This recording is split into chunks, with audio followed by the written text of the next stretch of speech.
Hello, hello, hello, darlings. Hello, how is everybody today? How are you? How are you? How are you? So I woke up this morning. I got my kiddo ready for school, and then my phone blew up. Now, listen, today is my husband's day off. He works very hard, he works very long hours. So I spent the morning with my husband because I love him dearly. And well, he's a room service guy, duh. Like he's so good to me. And I needed to give him a little attention. You know what I'm saying? So that is why I'm late. In case you're wondering, I was just spending some time with my husband, snuggled and love. And although I probably should have eaten lunch before I did this, but I'm me. So I don't think these things through. Okay. Especially when I'm rushing. I do not do that. So I did catch the J7 interview last night with Ethel. And I'm going to be so honest, right, with all of you because, well, that's how the fuck I roll. I say everything with my chest, whether anybody likes it or not. So here we go. I actually have quite a bit in common with J7. She has a lot of trauma. I have a lot of trauma, right? So I was sort of listening to her talk and joke a little as well about some of the things that she's gone through, had to deal with. And I'm listening and I'm like, Bakey Baker, Brokeback Baker's a lying liar.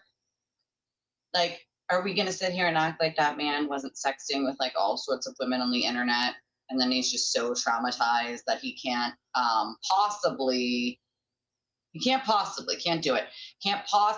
talk about it because, it's so traumatic. So traumatic. Yet that man makes sexual jokes and sexist women like it's his fucking job. Okay. Now, if he wasn't in wherever the fuck he lives, which is not here, I feel like he would join in this efforts of using HPOs and ROs like a goddamn Olympic sport. I mean, we're going to start giving out medals now. Okay. Who's first place? Turtle. That's you, bud. First place on the using the ROs and the HPOs. Silver medal, Bob, goes to Jessica. Messy Jessie. Ethel, you get second place. Silver medal. Second time you've done it, darling. I mean, what in the actual fuck is wrong with you people? Do you know what these orders are for? I have gotten endless death threats, and I fucking mean endless fucking death threats. Wild threats against me, my family, children, so on, so forth. And I do not run to the police station. I don't go, call the cops, file a report. Why? Because 99.9% of these people would never, ever, ever say that shit to my face. 99.9% of those people would not ever show up where I was because they know better. They're not fucking that stupid. They're stupid, but not that stupid. Okay? So, it's a waste of my time.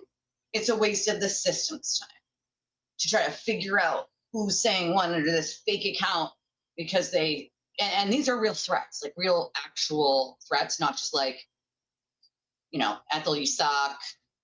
Ethel, you're an idiot, in response to, of course, her endless talking about other people. So, I mean, come the fuck on, right? Some people collect, bottle caps. Some people collect sea glass stamps. The cult, Pokemon cards, the cult, they collect screenshots for the next HPO. They don't love the First Amendment. They love their First Amendment. I'm feeling okay. My face is good, so that's a good thing, right? It's gone down exponentially. I feel like it's a little chunky still, but it's not. I don't feel anything, so that's thumbs up on that one. We're doing good there. So go me there. I know I'm a mess, but I try to pull myself together for you, beautiful people. So now that the new Olympic sport is HPOs and ROs, I'd like to know, why are the cult the only ones involved in this? Why? I mean, I don't understand what's happening here. Like, why is this a necessary thing? It's necessary. It's totally necessary. The First Amendment apparently is like a gym membership, guys. Okay. It's great to talk about, but it's not always great to use. It's not great to use, It's not great, says the call. They don't like it. They like the First Amendment when they want to say that Aiden's important. Okay. Did she faint? Did Ethel faint? Oh. Did not see that. I do not think that she will get one. No. Thank you, my friend. I appreciate you for asking. Hey, great Aunt Pam, how are you? Dark Side. Love you all, Panda. How are you? Sassy, Changes, Lisa, and Cannoli. Duck Duck. It's nice to see you all. I love you all. Kylie, my friend. I agree. Magic, hello. I do. This is getting a little ridiculous. It's a redonkulous. The reports, right? Like, it's filing a false report. You know what the fucking, listen, it's true threats or fighting words for a restraining order. So in that department, no restraining order for you, Ethel. And HPO has to be 3 instances of contact that you say, do not contact me. There's been 1, which she just said last night. So how exactly does she think that that is going to work? Ethel, you love the First Amendment when you say, it's so important. Aiden's case is so important for everybody in free speech. It's so important. And then the first thing you say is, I can handle people talking about me. Actually, you know what? Let me let Ethel tell you what she said. Why she thinks that this goes beyond First Amendment. Because, of course, it does not go beyond First Amendment. You don't like someone saying something to you. Here's the thing, okay? You cannot post your number all over the interwebs and then say that you don't like direct contact. You posted your number all over the interwebs, okay?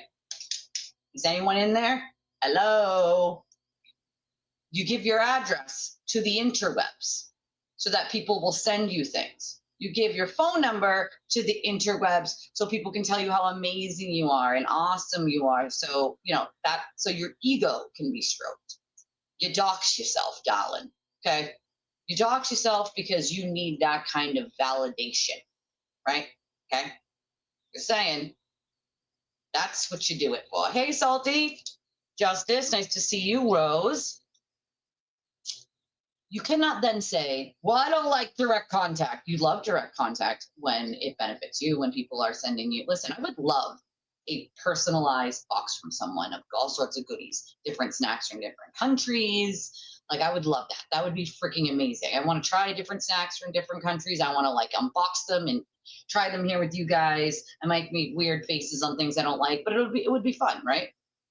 But I'm not willing to dox myself and my family's safety to do that, right? If I create a friendship with someone, which oftentimes happens, and they ask for my address, if I feel comfortable and I know they're safe, then I share it privately with them. There's maybe 10 people that have my address, okay? Maybe 10 total people, all right? So I give my phone number, but also privately, to pretty much anyone who wants to speak with me because I'm willing to do that. But I don't put it on the interwebs for lunatics, right? I don't do that. We don't put it all over the interwebs. Alrighty? Like, that's not a thing, okay? You can't say, here's my phone number and here's my address, send me all the love. But if there's one thing that you say that I don't like, it's beyond First Amendment. You went real life and contacted me. Now, let me be clear. Ethel here has also contacted other people. I remember getting a message from her one time after talking about her on my show that said, what the fuck? And then I let her, or what the fuck is your problem, or something like that. And then I read it, and then I left it on read. If I needed to say that, I say everything with my whole ass chest. I don't know what's not clear here. When you're actively helping a sewer turtle and cult members hurt innocent people because Aiden said so is your evidence and your receipts. when you know he's a lying liar and he has diabetes and he has literally made up screenshots and he has literally altered and made up emails from fake accounts and fake phone numbers and fake text messages, and your thing is Aiden said so, I'm sorry, but you don't seem like a very intelligent human being. You know what I'm saying? You know, yeah. You know, Massachusetts needs to do better. I 100% agree with you, Kylie, that Rhode Island deters frivolous filings by making non-domestic restraining orders extremely expensive. That should happen, or they need to do something. We do have non-domestic ones, which are the HPOs, right? Those are the harassment prevention orders, but it has to be 3 instances of unwanted contact, and you have to say that it is unwanted. You can't just be like, okay, don't contact me again, but then you're doing it back and forth with them the next day. That's, the court's not going to see that as unwanted contact. It's kind of not the way it works. I mean, Dark Side, you know what he didn't realize was that there is no journalistic privilege in the state of Massachusetts. We are one of very few states that does not have journalistic privilege. So he wanted to say he was a journalist so that he would sound important and people would take him seriously. No one takes him seriously. He's not a journalist, and there is no journalistic privilege. Fun fact, his attorney, Whiskey Bradle, loves to try to assert a privilege that doesn't exist. He loves being like, well, geez, a journalist, Your Honor. Privilege. I think different judges several times have had to say, Mr. Bradle, there's no journalistic privilege in the state of Massachusetts. He has the First Amendment, which everyone has. Him being a, quote, journalist has literally nothing to do with anything and isn't going to save him from a goddamn thing. But, you know, Whiskey Bradle knows everything. I mean, he definitely knows that you can't object in a clerk's hearing. He definitely knows that you can't cross-examine someone in a clerk's hearing. And he certainly knows that you can't send a paralegal into a closed clerk's hearing. That guy's so smart. He also tried to strike the record, remember, of anything Meredith said that he didn't like. Denied. It's a clerk's hearing, sir. You fucking idiot. Right. Yes, an award-winning journalist with that award that's like he literally printed out for best blogger on the wall. By the way, the real one, you don't hear me say this yesterday, but the real award is still at Brett's friend's house, Brett said. So that means that Aiden had to create and then print a fake award to proudly put it on his wall behind him. How fucking emasculating. What an absolute clown. Who the fuck would do that? If I didn't have it, I simply would not put it up there. I'm not going to make a fake version of it to display it to be like, look, guys, I'm a super fan blogger. I stuffed the ballot box, sent someone else to go pick it up, still don't have it, so I made a whole new one, printed it out. Like, what in the fuck? That man has zero credibility. Zero. Goose egg, folks. Absolute fucking goose egg. Anybody who takes him seriously at this point is just somebody hanging on the back of his coattails for all the money and super chats and Venmos that come in from the cult. And I feel sad for those people. I do. I honestly feel fucking sad. I don't know, but if they did, they're shitty human beings for that and not for nothing. But did these people think like calling his army base is going to like somehow do something? It's not. Fun fact, the army doesn't give a fuck what your opinion is on Colin. And also he's doing his duty of serving our fucking country. If you bothered to call the army, like they're laughing at you. I hope you realize that. Like, if you went and called the army like a pathetic piece of shit to complain about what you think about Colin, they're laughing at you. Okay? They are laughing at you. I mean, that's obnoxious. I just realized there's still a tag on my new bra, and it will not. Can't pull it off. Oh, got it. Okay. So, I mean, I don't think we're surprised. I definitely expected at some point she would do something so ridiculous, you know. It's wild, okay? It's wild. The First Amendment isn't a fucking VIP club where only your friends get memberships. You know what I'm saying? Like, that's not the way it works. You don't have to like what someone said, but the First Amendment still exists. If they're not threatening you, they're not harassing you, like saying things to you is not harassing you. Unless they are threatening you, right? Unless it's unwanted contact and you've said, please do not contact me 3 times in the state of Massachusetts. 3. Then you can't like go back on that and then have a conversation and then do it again and then have another conversation, right? Like that kind of negates the whole thing. So no, I do not think that a judge would give her an order, but I will point this out. She claims that she went to the New Bedford courthouse because, well, her sister works at the Fall River one, and that would be a conflict, right? Because I believe that is exactly why she was allowed to get one against Grant when it should have been very clear that she did not have 3 instances. It did not qualify, and it should have been denied. I fully believe her sister is the reason why she was allowed to do that. So she claims she went to New Bedford so that it could be fair, right? Because, you know, unbiased and whatnot. Here's the fun fact about New Bedford courthouse. I think she forgets some of us live here and worked in the system. Yeah, they share staff members. So when they're short staffed over in New Bedford, guess who gets sent there? The people from fucking Fall River courthouse. I mean, come on. Are we for real right now? I feel like she's going to drag her sister into something, like getting her sister fired or getting in trouble for fucking trying to do her a favor or something she doesn't actually need a favor for. You know? Come on, man. It's exactly what they did. They're just helping prove the harassment. The bomb threat did the exact same thing. You know what I mean? They're just helping him literally go to jail, and he is too stupid to figure it out. Too stupid to figure it out. You know? Gold medal.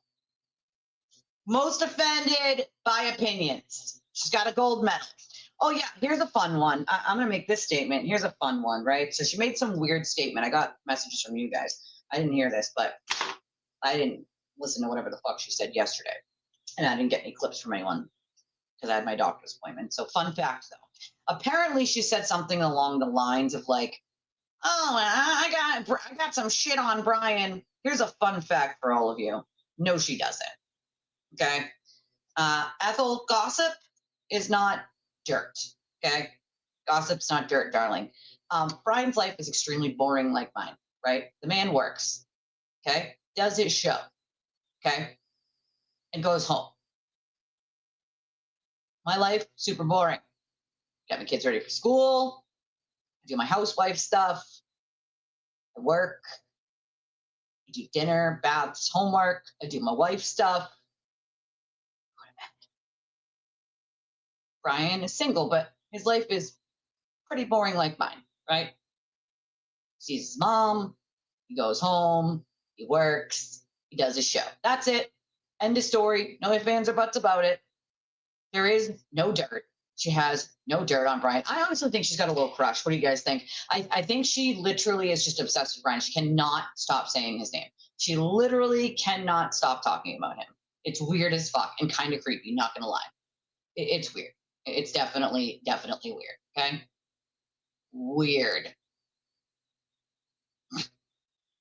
Weird as hell. I need to know you guys' opinions on this because I don't know what it is with Brian, but I feel like maybe she has some weird sexual tension. I would dare to say Brian's not interested, Ethel, okay? He's not interested. He's got a good head on his shoulders. He's a good person. You know, he's smart. He works hard. If the man isn't working or sleeping, he's like doing research for his shows. Like he's like exactly doing the same thing that I do. You know what I mean? It's just weird, right? Like it's weird to me that she can't stop. You know, she can't stop talking about Altman, but then wants the HPO or an RO. She can't stop talking about Brian. Like it's wild. You know, wild.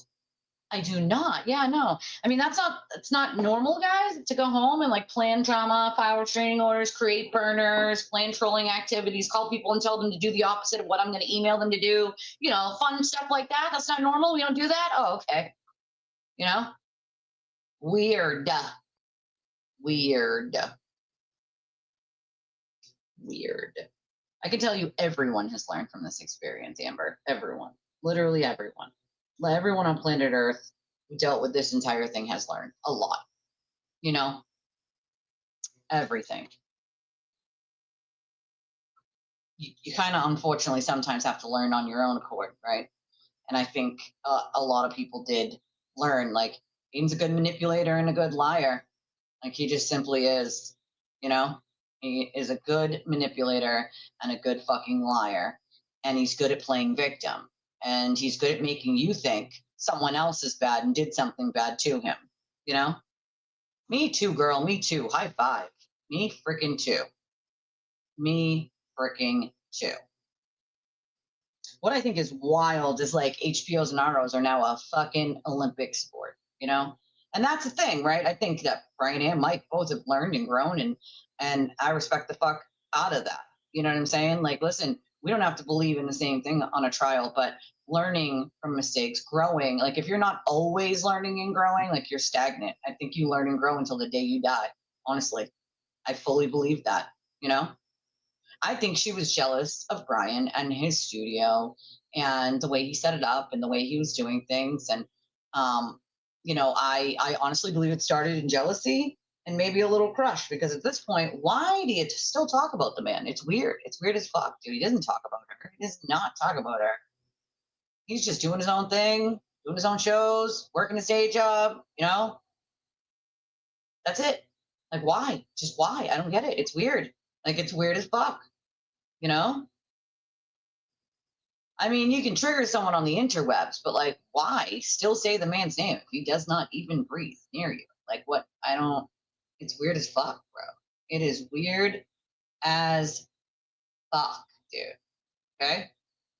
I really am just gonna like. So we're clear here. Yeah, I fully believe this, Ruthie. See, girl, listen. You always hit the nail on the head. You're always thinking what I'm thinking, right?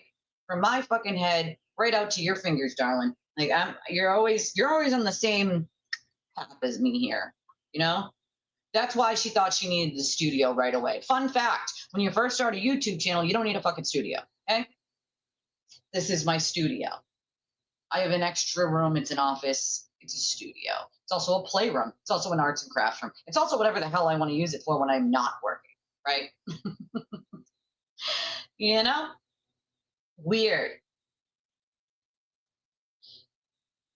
Well, she lost it because of her mouth, right? They didn't want to continue sponsoring her, and they didn't want to continue giving her free space if she was just going to like use it to shit on everyone Aiden said was bad. You know, weird. Also, Nan helped her, right? And this is what pisses me off too. Like, if someone handed me $500 and was like, "Here, help with the studio costs, like lighting, fucking microphone," like I would probably would have got a better mic. In my opinion, I need a better mic desperately. But what did she do with that $500? She bought 2 white chairs. So you paid $250 for 2 chairs. And I don't even know if she actually took them from the studio. So let me get this straight. You spent you wasted $500 on 2 chairs? That's wild. That is fucking wild. That is such a waste of someone's money who's trying to help you. And here's the thing, like, Nan obviously didn't say, like, use it for that or use it for this. She just wanted to help. She just wanted to be kind, you know? Just wanted to. I can't read what's in your picture. It's too small. Can't see it. It's too small. You know? Remember Freeze I said the other day, make mountains out of molehills? This is the shit that I mean. I mean, yeah, they're nice chairs, and Brian didn't start in a studio. You're 100% right. No one starts in a fucking studio. How the hell can you expense out a studio when you're not even making enough to put groceries on the table? I sure fucking can't. That would be wild. That would be fucking wild. Can't do that. There's no chance I could afford that. You know? No chance. Not a fucking chance in hell. You know? Not a chance in hell. I can't see. Your picture, your profile picture, I can't see it. I literally can't see. It's too small for me to see. Like, way too small. Also, you guys have to remember, even with my contacts, and I am fucking blind. I am like squinting. Is it hair? Is it the top of someone's head? I can't even see what it is. I'm trying here, Magic, but I can't see it. It's too small. Too small for me to see. Too small. But I'll tell you this much. I would never, and I've gotten endless amounts of death threats. I get threats all the time from these fucking lunatics still. Yes, you have to crawl before you can walk. That's exactly right. And I think she wanted to feel just as important, right? Like, I think she wanted, oh, I have a studio and I set it all up nice and it looks great and this is me and I'm amazing. And it's like, bro, take it down a notch, okay? Take it down like 5 fucking notches. You start from scratch. That's where you start, right? You start from scratch. Problem is she didn't start organically. She started with a backing of people who backdated. So when you don't start organically and start talking to just a few people, right? Then what happens? Then you're just getting someone else's audience. You want to build your own. And it's why my channel goes slowly but surely up and up and up, just a few people at a time, you know? Oh, it's Glinda in a bubble. I love it. Love Glinda. I love it. Yeah, see, now, oh, okay. Oh, it's the, okay. See, now that you said that, I can see like where the bubble would be and where the bottom of the dress would be, but there is no way I was going to make that. I would have looked like to me is like maybe someone's hair in a post. I don't know. I couldn't see. It was absolutely jealousy when she talked about the interview that Brian did. You know, she didn't want to be the co-host guest. She wanted to be the center of the attentions. Yeah, see, the problem with that is the world does not revolve simply around her. It doesn't revolve around me either, right? And I'm fully aware of that. Well, that's the other thing. Like, how can you go to it? How much do we want to bet? Matter of fact, we do a poll. That's what we do. We do a fucking poll. Let's see. I want to see what you guys think. Okay, that's what we're gonna do. We're gonna do a goddamn poll. How many of you? Let's see if I can get the thing here. Show my support for myself. The little $sign thing pops up and goes, show your support for Untwisted Tragedies. Well, I can't give myself a super chat. That wouldn't make any sense. Also, I don't have the money for that, so that's not happening. But hello, what's happening here? Where's my little poll thing? Where is that? Where is that? Oh, here it is. Start a poll. Okay.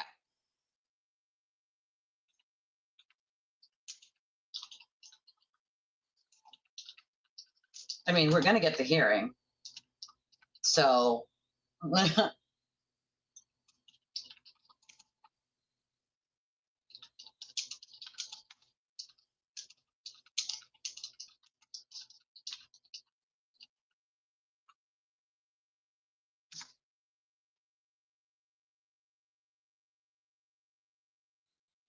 see what you guys think.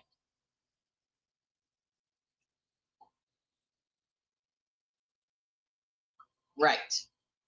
I love a bubble. A good bubble is always good, you know? When people try to pop your bubble, that's when we got a fucking problem. You know what I'm saying? Right? Like, I can't. The internet used to have these things called block buttons, man. All right. Now apparently we're going straight to like the Olympic qualifiers. It's you know, totally acceptable now to just use the legal system to say I don't like you instead of just saying I don't like you. It's not that hard, you know?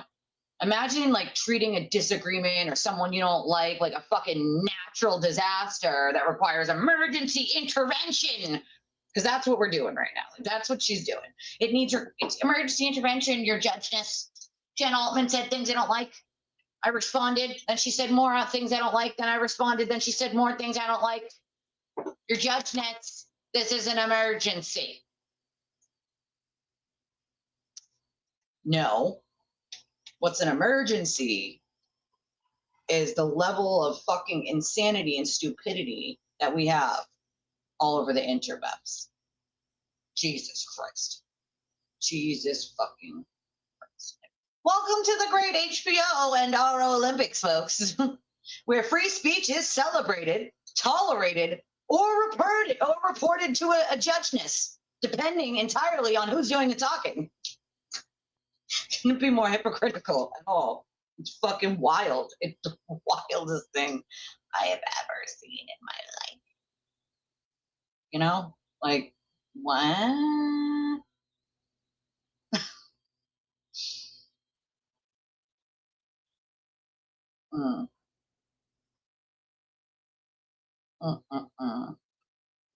She got a bubble, man. She got a bubble. All right. Let's hear what this lunatic thinks that the First Amendment means when things are said that she doesn't fucking like,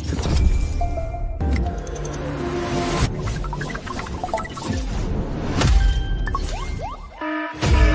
Grab the tea, because Twitter is melting down again. I can't go back! I can't go back! I can't go back! These idiots will buy anything I sell. I need to speak to the manager of reality. She needs to speak to the manager of reality, your judgment. God damn it. Manager of fucking reality. Oh my God. You know, somebody actually argued with me when I said that you cannot walk into a crowded theater and scream fire if there's no fire. This person literally sat there and argued with me and was like, yes, you can. I'm like, no, you can't. Yes, you absolutely can. I'm like, okay, listen, take your stupidity elsewhere. Okay. No, you cannot. Was decided by the Supreme Court ages ago. And that is literally what they use to decide it. And if you're that fucking stupid that you can't do 5 seconds of research, then I am totally done. You're wasting my brain cells.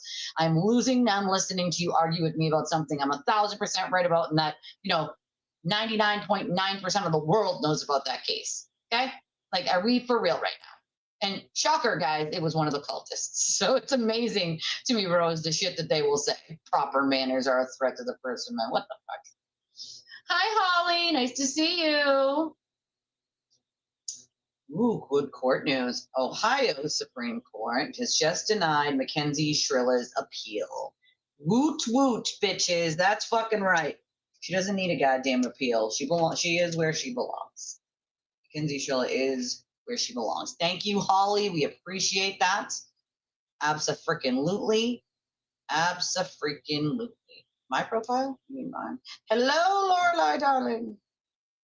It's wild, Like, it's so wild to me that they want to argue with me about that. Well, that's the thing, right? Like, the court says that it is not First Amendment protected speech. So if you do that and someone dies, then guess what? Consequences. So yeah, I mean, I guess if you want to go against what the law says that you can do, then go right ahead and do that. And when someone dies by being trampled out of that theater because you screamed fire when there was none, just to see what would happen, or someone gets hurt, or multiple people get hurt, there will be consequences because you went outside of what the law allows, right? Glenda, yes, Glenda. Okay. Let's hear what Ethel thinks about the First Amendment and how she thinks it went real life, because, oh no, Jen Altman texted her and she was texting sort of back and forth, arguing with her for quite some time now. The please don't contact me came today or yesterday. And then Jen in return said, do not contact me either. That was it. End of story. That's not 3 instances. You do not qualify for a fucking HPO. Don't put your fucking phone numbers on the internet. So he said, if that wasn't happening, Grogu. how would you feel about all of this? And I'd say, well, it would be devastating. And he's like, but. Oh, this is where she's like, my views are amazing. I'm going down in subs, but the views are awesome and great and amazing. Like, just FYI, views are not what pay, okay? You might get a few, hi Mo, you might get a few bucks per 1,000 views, right? You don't get a ton of money on the views, okay? These people kept saying, fuck the subscribers, they don't matter. Subscribers do matter. A, they matter for the algorithm to push your videos out. And B, if people are subscribing, it means they want to stay, right? They like your content, and hopefully they'll be donating to your channel or buying a membership or something, or being there every day and hitting the like button, right? The ads, that's the ad revenue, but that pays out. That's for views. Like that's to put that out there and kind of. And views are essentially like the same sort of thing. They're different, but same. Like you get paid like the ad revenue per 1,000 views. So you might get paid 50 cents per 1,000 views, or $1 per 1,000 views, or $5 per 1,000 views, depending on what the algorithm says that day. Literally. And so it's the algorithm and YouTube that decides. It's not a lot of money, right? It's not a ton of money, especially for smaller creators. And yesterday or last night in Ethel's very boring interview with J7, and not that J7 was boring. It was just, I don't know what the fuck, Ethel was doing. The questions were like, what the fuck, all over the place and kind of weird. Nonetheless, she was like, that was when I was a small channel, guys, a while ago. Lady, last I checked, you were at like 10.1 thousand subscribers, so 10,100 and something. Okay, that's still a small channel. The fact that she doesn't think it's a small channel is wild as hell. That's a small channel. If you lost 3 of your big donors, right, what would you have left? Just saying. Subscribers matter. All right. This whole like, oh, subscribers don't matter. They don't matter. Just the views. Even if you're hate watching, like, cool, I get hate watches too, right? But fun fact, I don't give a fuck about the hate views. That's not really doing much for me. You know what I mean? I care about cultivating a community. I don't want people, coming in and just driving up the views on a few videos. That's not going to help me long term. Like, you're a small channel at 10,000 subscribers, dude. Like, what world do you live in that you think you're not still a small channel? It's wild to me, right? Like, what? You're tiny. Like, I'm tiny. I'm well aware of how tiny I am, right? I'm just a little blip, slowly but surely moving up, but a blip. I'm a blip, right? Blip. My sister loves Star Wars. It's just wild. Untwisted tragedies. Hello. You mean magics? Yeah, 10.1 thousand. It was at like 10.4 thousand or something, and now it's down to 10.1, and she says it'll go below 10,000, she thinks. But yes, it's 10.1 thousand subscribers on her channel. I don't know. That's a good question. I didn't check the beginning, so I wouldn't know. And do any of you get a hangover after having a migraine? I get a hangover, then a migraine, or then a headache. Oh, you mean Ruth? Sorry, my bad. I'm like, hey, what do you mean? All right, let's listen to this delusion real quick. Seal that file and move on. I do think I'm surprised at how much I don't want to be on Twitter. Well, the views are around like, I don't know, 6,000 per video, or 5,000, 6,000, 7,000, 8,000, depending on like if something crazy is happening. Obviously, people from who don't usually watch her and like her are gonna look and be like, what the fuck is actually going on, right? But other than that, like her normal ones are at about like 6,000. Mine go anywhere between like 1.5 and 3,000, and I'm only a channel of 3.4 thousand. So, I'm shocked. And for everybody that, had said 1,000 times, Melanie Little says, get off Twitter, it's a dumpster, or whatever, she says, cool, or whatever. She steals that from everyone else. Yes.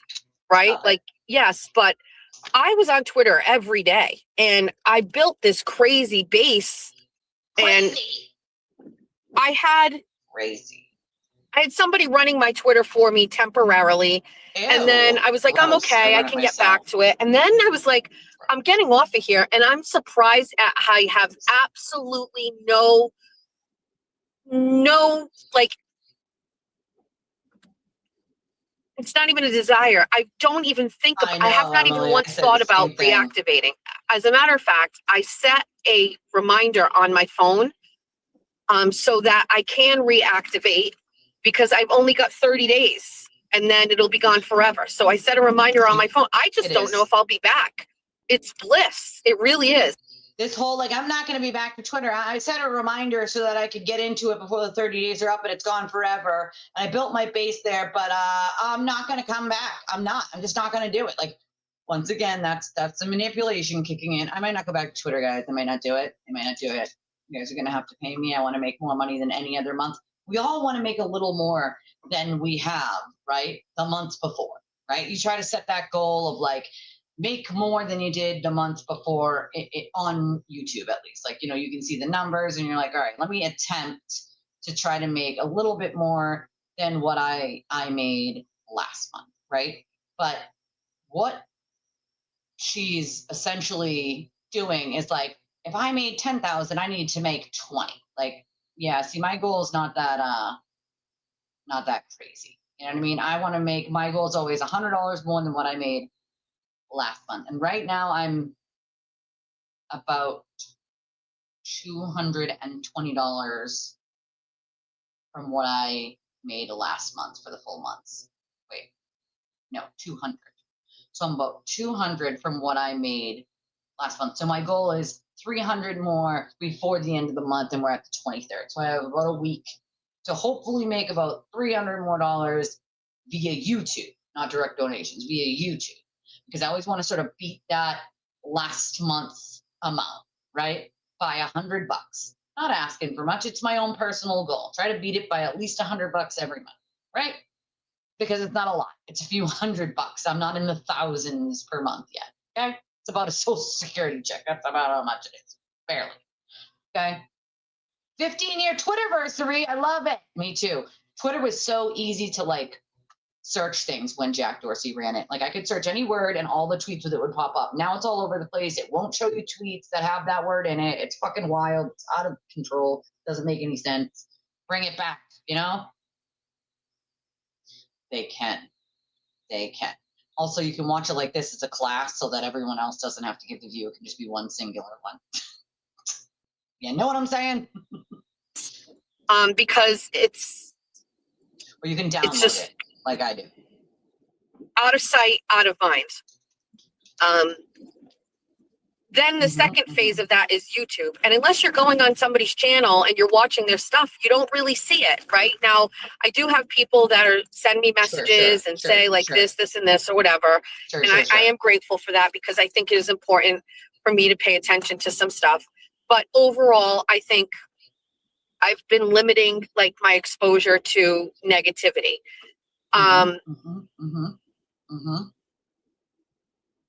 With that being said,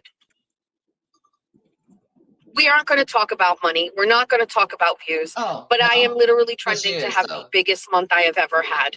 And when I told my husband that, he basically was like, so he said, if that wasn't happening. I'm not going to talk about money and I'm not going to talk about views, but like, here we go. We're going to talk about it anyway. I'm trending to have the biggest month I've ever had. Well, maybe that's because someone gave you $5,000 in the beginning of the month so that you didn't have to work this month, yet here you are causing a ruckus and all this drama, which is why your views went up, which is why you made a little bit more money. Also, there was a ton of people like J7 who just give away like a ton of money in like super chats and whatnot. Please hold. I have a phone call. How would you feel about all of this? And I'd say, well, it would be devastating. And he's like, but that's not what's happening. What's happening is everybody is now watching you. People who haven't watched you before are watching you for the first time. And Jeff is just basically like, it's not that bad. And I'm feeling, I guess the silver lining to all of it is like, I'm grateful for the views, I guess. Subs are down. We'll have another 10K party at some point because we're going to dip below 10K. But,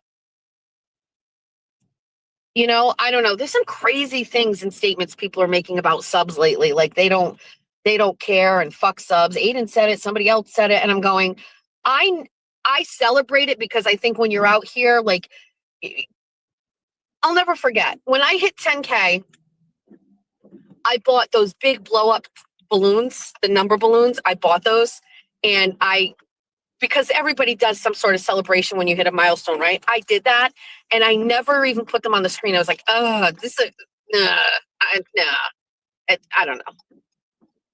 I don't know. I guess my feeling on it is there's a lot of reasons why people wouldn't subscribe or why they felt like they needed to subscribe, but I'm still doing something and you're watching it, whether it's hate watching or you love watch it. I'm not really sure.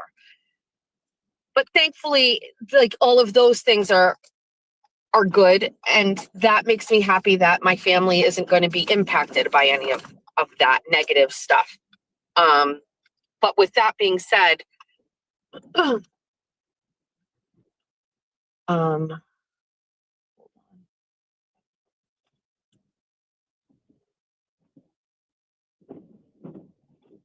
thank you.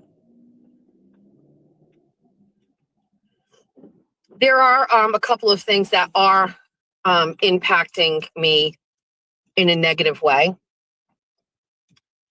And, you know, I'm on a show here. I have to act a certain way. Aiden's like, oh, which is you? Who's the real you? It's a combination of both. But I also do feel sometimes like I can't say things because I don't want people to see my weaknesses. I don't want people to see my, I don't want people to see, I don't know. I just don't want people to sometimes to see my weaknesses or whatever. Hold on, we're parking. You know what I mean? I don't know. I just have a lot to think about sometimes. And I don't know how I feel.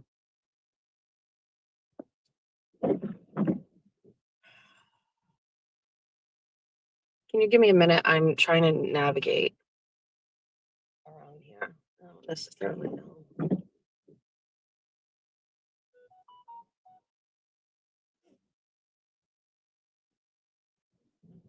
Give me a minute. Ugh. This parking is just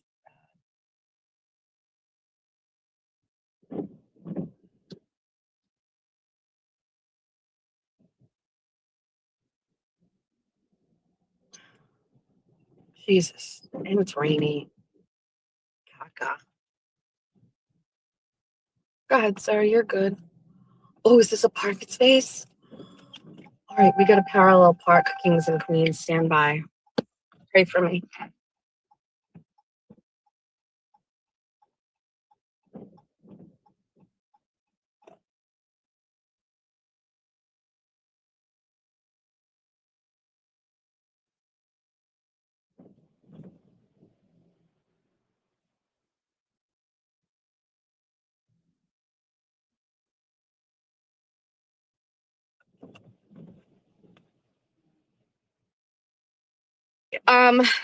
So purse. So listen, there's a couple of things that I can deal with. And one of those is I can deal with people talking about me on the internet. I can deal with it. I think it's very obvious. There's enough examples out there of me. No, honey, you can't. You literally can't deal with it. You like have so thin skin. I mean, I don't understand. Like, listen, money's great, right? I would like to be able to take care of my family too. It's wild. It's wild. Like, you would sell your soul for clicks and views. I just don't understand that concept. I don't understand it, right? You give away your self-respect, your morals, your boundaries, right? You give it all away for clicks and views and money. Like, what? I don't get it. Okay. Oh, of course they will. They'll be like, here, Jessica, here's a $200 super chat. You go get that. All right. Get it. Get it. You know?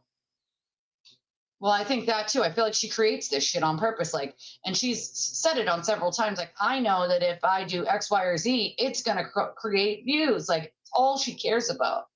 It's all she cares about. And it's wild. I'm not giving anybody my self-respect. I'm not giving anybody my fucking boundaries. I am not giving anybody me pandering to fucking anyone for any reason whatsoever.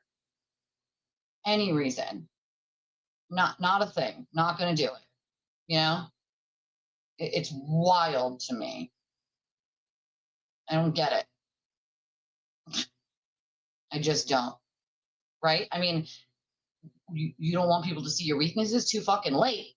Too fucking late. Way too late, bro. You have thin skin. That's very clear. You know, it's very, very clear. I just don't understand. You know, I don't get it. I don't get it. Oh, the puppy. Because they can't hear, right? Oh, Fenway. Get your shit together, Leah. No, I'm just kidding. I love you. It's wild. So there's no update on it yet. I will definitely give an update when I get one, but the shit she says is wild. And it's just like, dude, why sell your soul for money?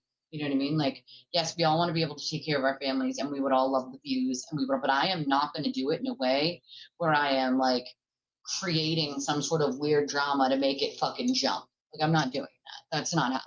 Sorry, not fucking doing it. Not worth my time, not worth my energy. I will stick with building my shit brick by brick, person by person, laugh by laugh, subject by subject, and not decide to hand over my self-respect to a cult or weirdos. I will just, what I do is I just hope. I say a little prayer before my show, and I say a little prayer that people hit the like button, and that if people aren't subscribed, that they subscribe, and that anybody who can afford to will donate that day, and we'll have a good show, right? And then I try to beat what I made last month this month by $100. I think I'm not asking for a lot, you know? I just say a little prayer every day and I do what I got to do, you know? If I were to just give up, imagine some of these long ass streams I've done just to get the whole thing done for you guys that I really didn't make much on. Imagine if I just gave up because I was like, man, I didn't make enough money on those 2 or 3 streams. I give up. I got to create drama. Like, no, I'm not doing it. That's not a thing. It's wild. It's fucking wild. It's wild, Rose. It's wild. It's wild. I cannot wrap my head around it. Like, listen, yeah, we all want to be able to like go out to ice cream or buy dinner, one night and not have to cook it. And once in a blue moon, when I do have a good day here, I get to do that with my family, but I'm not going to sacrifice who I am or lying, pandering, or any of that for that. That's not happening. I'm not going to create a situation where I need to go an HPO or an RO and Jen Altman, who you go back and forth with all the time, fucking Jess. Like, come on, stop it. I can't. Hello, Space Coats. It's nice to see you, darling. Nice to see you, darling. That's okay. Meetings are important, Perks of working virtually. I love working virtually. Gives me more time to be able to like do things here, Hey, Beach. And stuff about me that's really bad. There's whole pages dedicated to my weight and my body. And I think I've been able to really just kind of like navigate through that with ease. With ease. She navigates it with ease. Lady, have you watched you? There's no ease happening. Crash outs, crying. Come on. And I'm fine with it. It is. I dish it. I can take it. The internet is the wild, wild west. I can take it. The internets and the interwebs. I can take all the shit people throw at me, except when Jen Altman texts my number that I put all over the interwebs for everyone else. Then when Jen Altman does that, then it's real life and I have to go get an HBO. But, Aiden did nothing wrong, and the First Amendment's very important, and his case is very important, and, First Amendment. But Jen Altman doesn't have that First Amendment because I don't like what she said on a text, so it's wrong. It's wrong. People can essentially do whatever they want. They can say whatever they want. You just, you can't threaten people, and that's pretty much life. What I can't deal with is direct contact. I can't deal with direct contact. I do not always put my bunny number and my number on the interwebs, my address all over the interwebs with thousands of people watching. I don't do that either.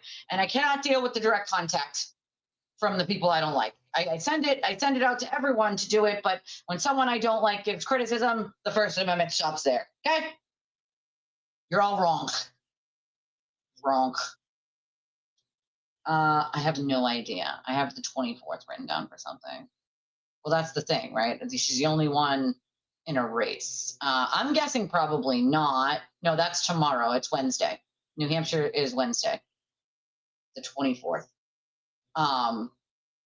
Something else happening tomorrow too, I believe. But yeah, I'm guessing no. I mean, she doesn't meet the criteria for an RO or an HPO for that matter. So if another idiot judge gave it to her, I would bet money that her sister would have something to do with that. This whole, oh, I didn't go to the Fall River courthouse because my sister works there and blah, blah, blah, blah, blah. Like, cool. Fall River and New Bedford court share staff. If one is down, they send someone from the other. I am betting her sister's worked at that one, has plenty of friends over there. Like this, we're not, I mean, are we really that dumb? You're treating people like they're that fucking stupid? Come on. Deal with when people directly contact me. And I have currently been dealing with a situation with Jen Altman that has gone beyond the... I can't wait for the dramatic readings. Can't wait for the dramatic readings. Okay? I'm so ready for the dramatic readings. Courtesy of the fucking Drama Island. This is what she says. She goes, Jen Altman's texting her and her texting back is beyond First Amendment, she said. Oh, so you mean the phone calls that Aiden made to all the witnesses in the case over and over, showing up where they were, bullhorns and all, that's beyond First Amendment? Thanks for admitting it, Ethel. We appreciate it. But I thought you said it's totally acceptable. First Amendment. Aiden did it. It's totally okay. It's acceptable. It's okay. It's all right. Using burner numbers, texting them, like that's okay. It's all right for them to leave voicemails and text messages. And you said that when Aiden did it, it's okay and it's First Amendment. I'm just saying, like, are we or are we not just applying this liberally? First Amendment, okay? Just saying. I'm asking for a friend here. Silver medal, medal. I'm so tired.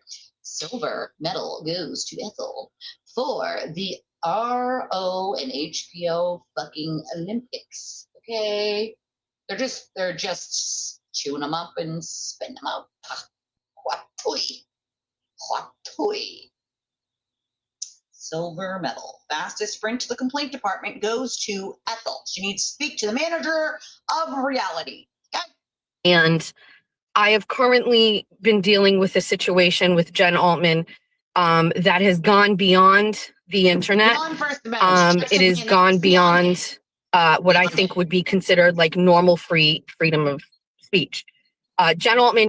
What she would consider to be outside of normal freedom of speech. So Jen Altman, my friend, you cannot text her because, and she cannot text you back because she does text you back, even though you say things she doesn't like and you give her criticism, she texts back. And that's beyond the First Amendment, she says, what she believes to be the First Amendment. But, you know, Aiden's case, totally First Amendment and acceptable, okay? No, she has not ever threatened her. That's the fun part.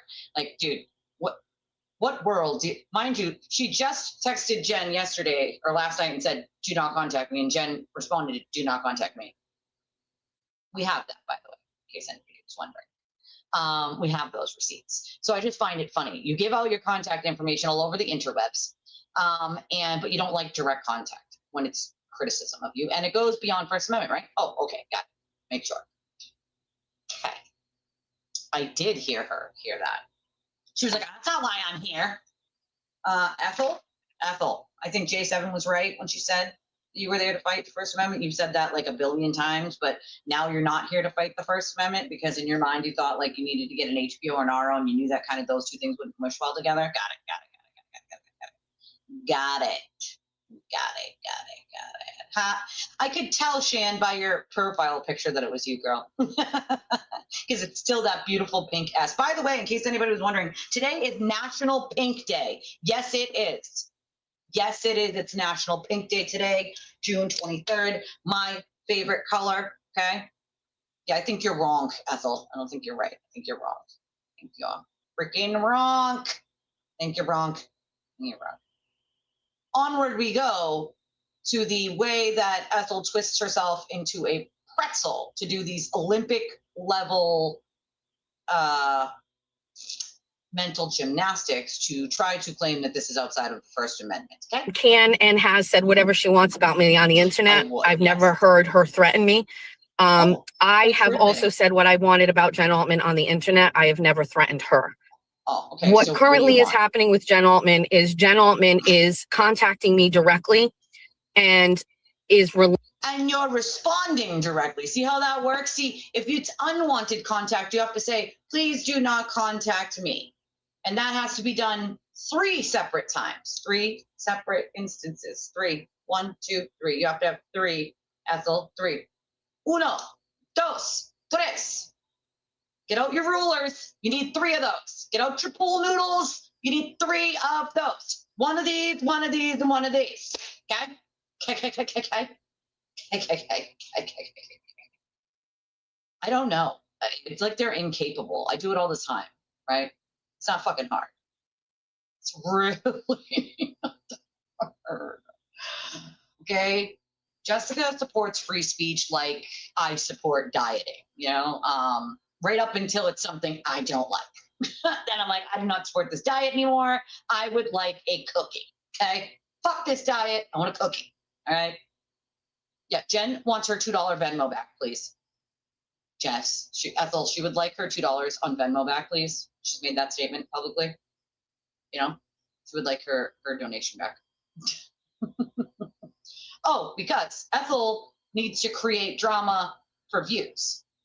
That's why, you know, they do just make it so hard for them. Speaking of which, I'm a horrible human being, and I'm just a loser who knows nothing and a grifter, and, you know, I am just a dumb idiot that knows nada about anything whatsoever. And so if you want to support this dumb idiot that knows absolutely nothing, horrible person, you can do so many in different ways. We have, you know, Cash App, Venmo, PayPal, Revolut, Chime. We also have a link. It's called Justice Chats. It's at the top, and that works for debit and credit cards and Apple Pay. Fun fact. And then we have, you know, our jewels and our super chats and our memberships. We have memberships. That's fun, right? That's fun. So yeah, okay. Yeah, she texted back and forth. So it's like, what are you going to tell the judge? Your judgeness? The sewer turtle told me to say these words. Did you get some advice from the sewer turtle on how to circumvent the law and use the court system to your advantage and waste the court's time? Just asking for a friend here. Asking for a friend. You know? I don't get it. Some people debate ideas. Others try to debate the fucking existence of the debate. That's what Ethel's doing. I need to speak to the manager of reality. I want to debate the existence of this debate, please, your judgeness. Relentless about it. And what she says when she messages me are really, truly hateful things. And I have first of all, I have never proactively. So let's run that back. She thinks it goes beyond the First Amendment because the things that Jen Altman says to her are truly hateful. Where have we heard really hateful things before? Oh, that's like Aiden's whole show, right? But that's totally First Amendment protected, acceptable behavior when he calls people and, you know, says he's going to come to their homes and, you know, makes fun of them and calls them cunts and tells people to die in a hole and wiretaps people. Like, that's totally acceptable, right? First Amendment protected speech, bullhorns and all. Bullhorns and all. Bullhorns and all. Yeah, exactly. It was reversible. Like, what? Ethel, is this what you're going to tell the judge? You're not doing so hot here, darling. Can't deal with. She can't deal with direct contact. When people directly contact me. She cannot. And I have currently been dealing with a situation with Jen Altman that has gone beyond the internet. It has gone beyond what I think would be considered like normal freedom of speech. Jen Altman can and has said whatever she wants about me on the internet. I've never heard her threaten me. I have also said what I wanted about Jen Altman on the internet. I have never threatened her.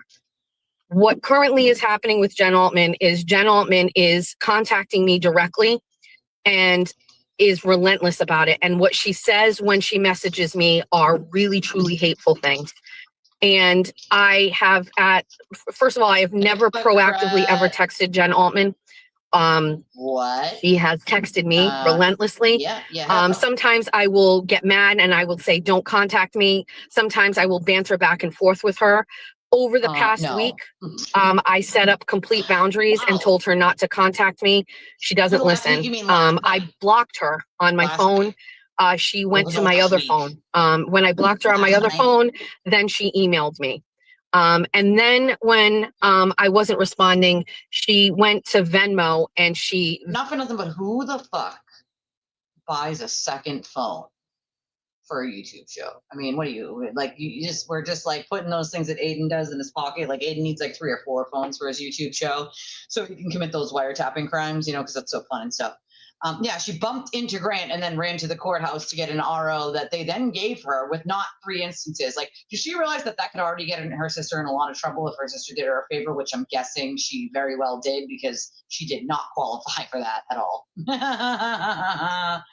I cannot.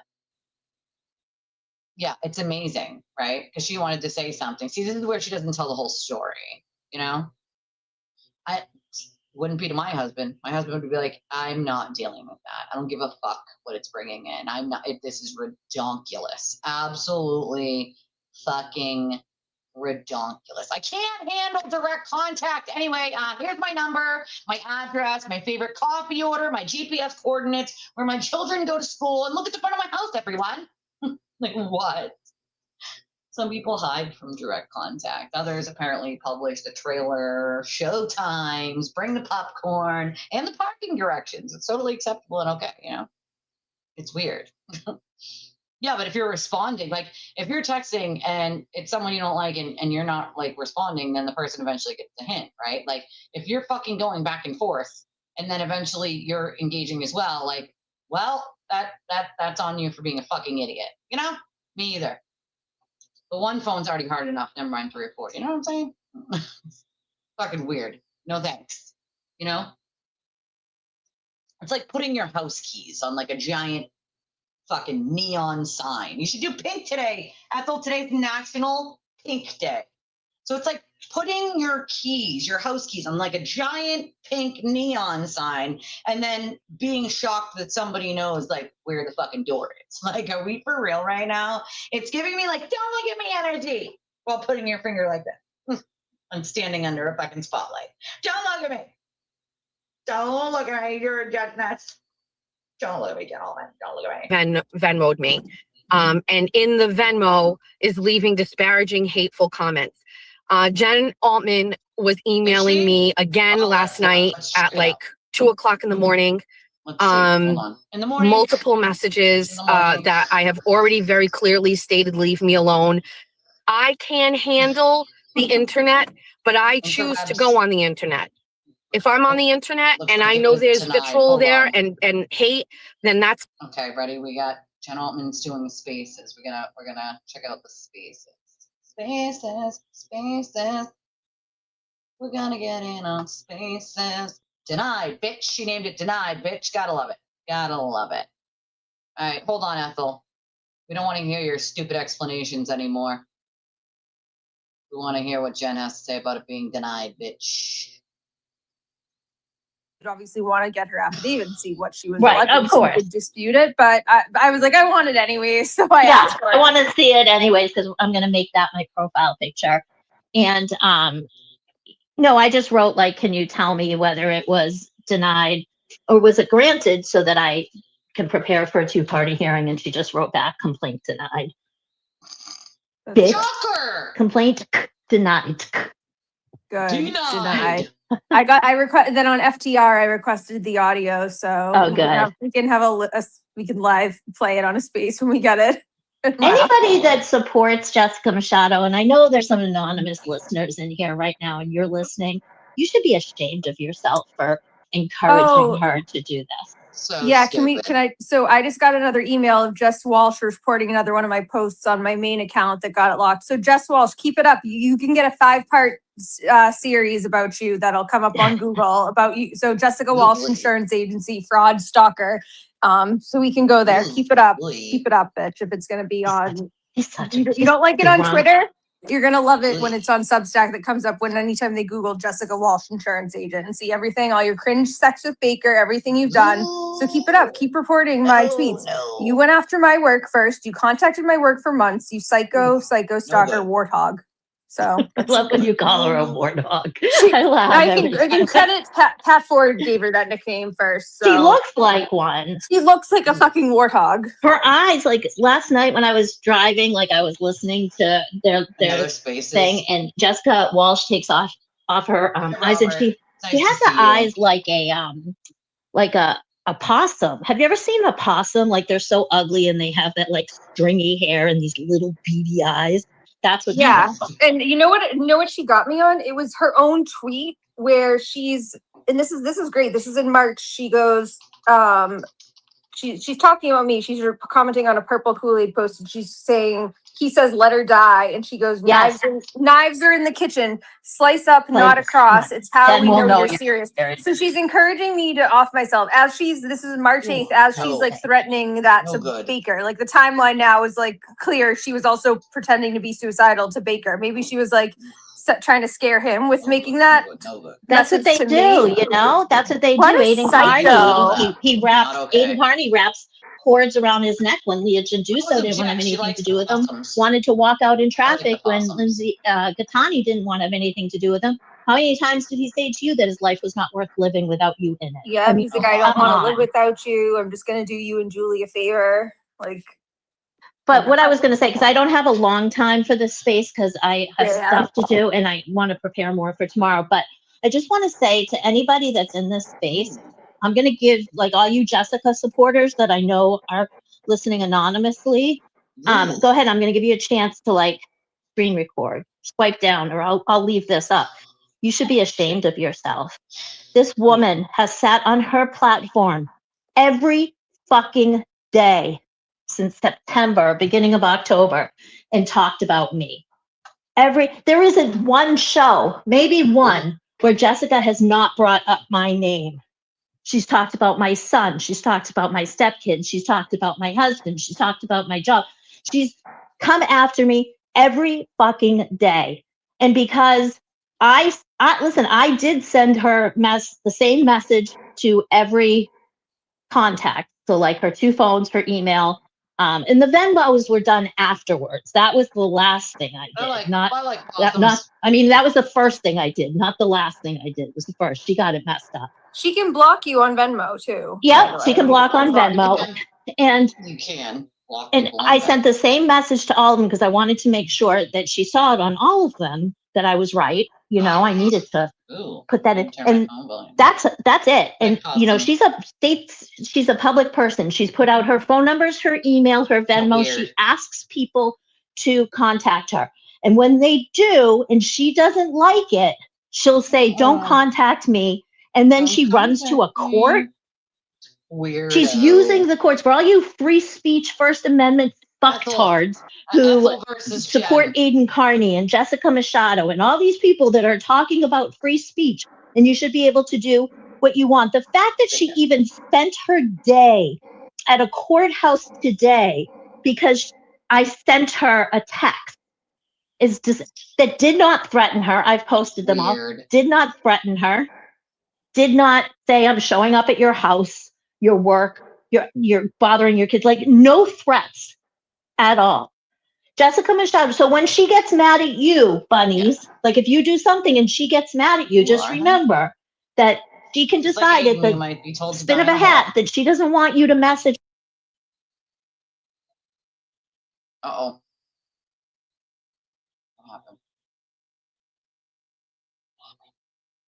Crit. She's a fucking liar. She's a piece of shit. She's a fucking liar. And I can't wait to thank you, Meredith, for getting the audio, and the affidavit, because I am gonna blast that shit everywhere. Frame it. Put it in a frame. Fuck her. Yeah, because you do get anxious.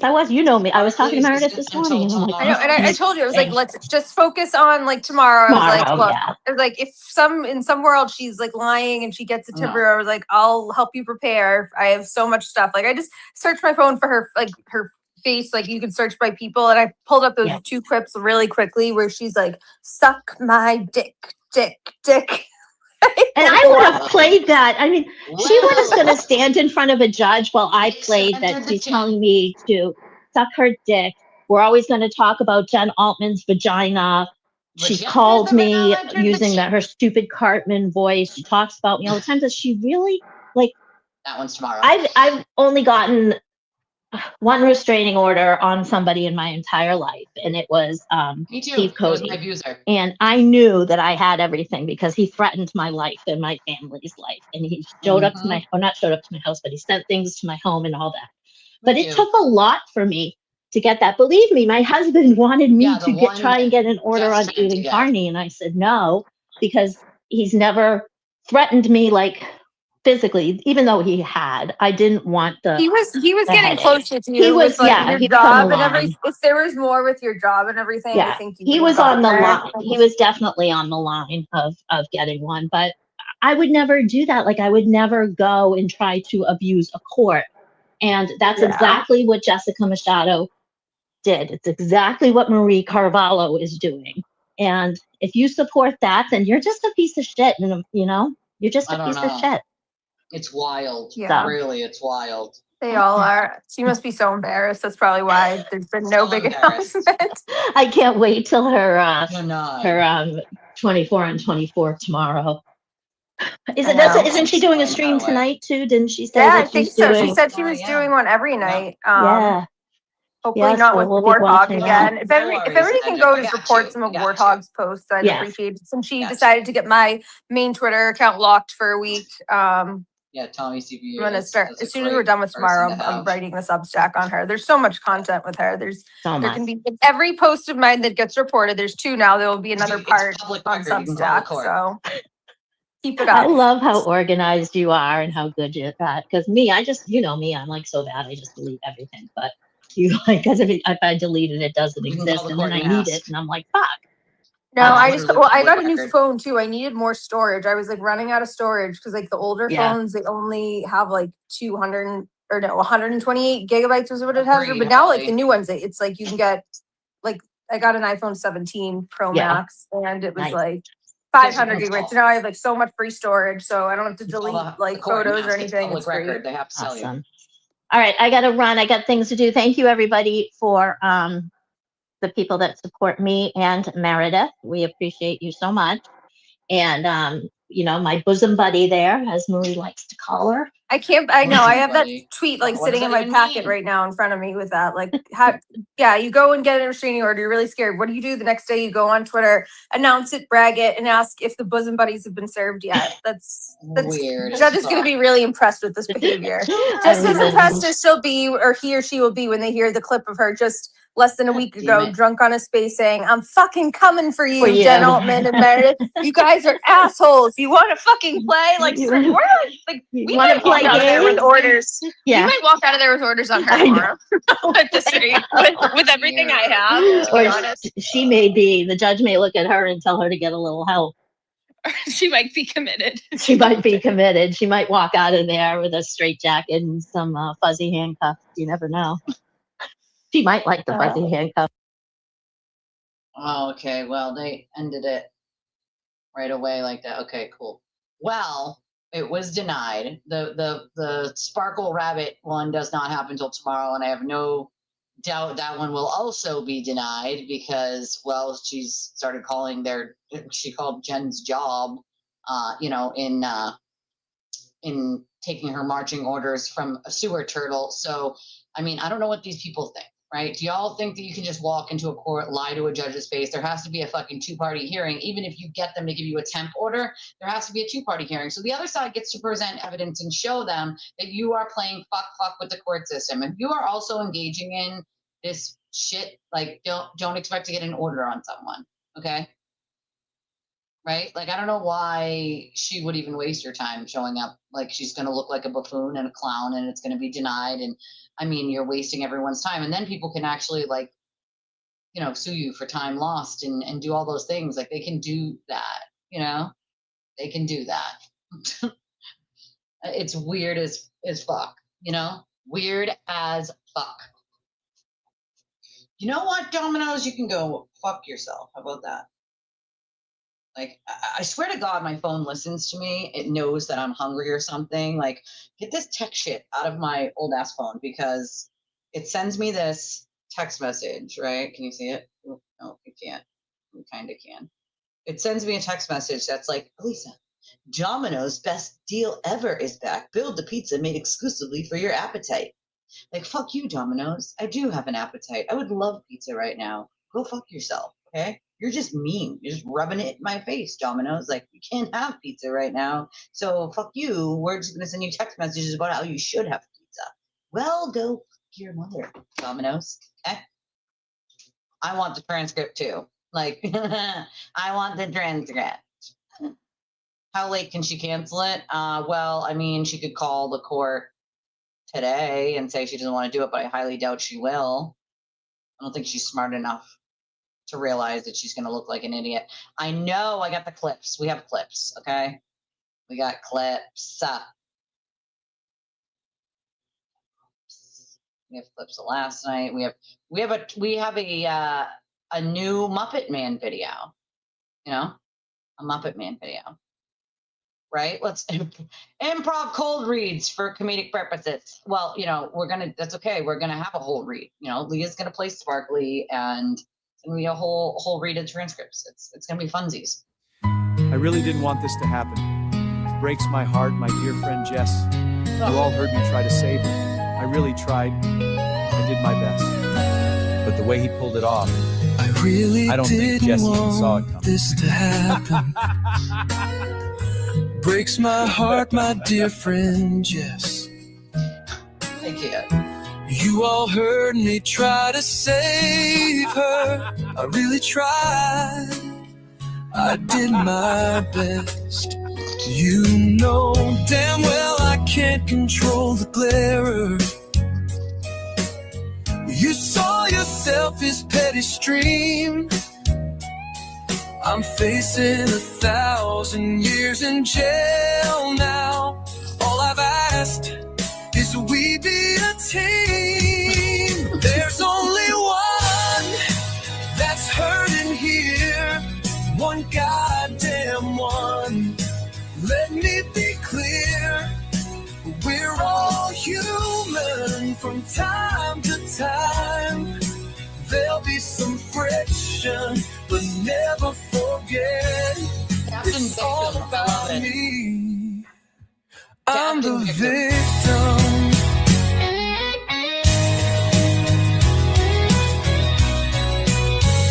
I can't believe I couldn't see it.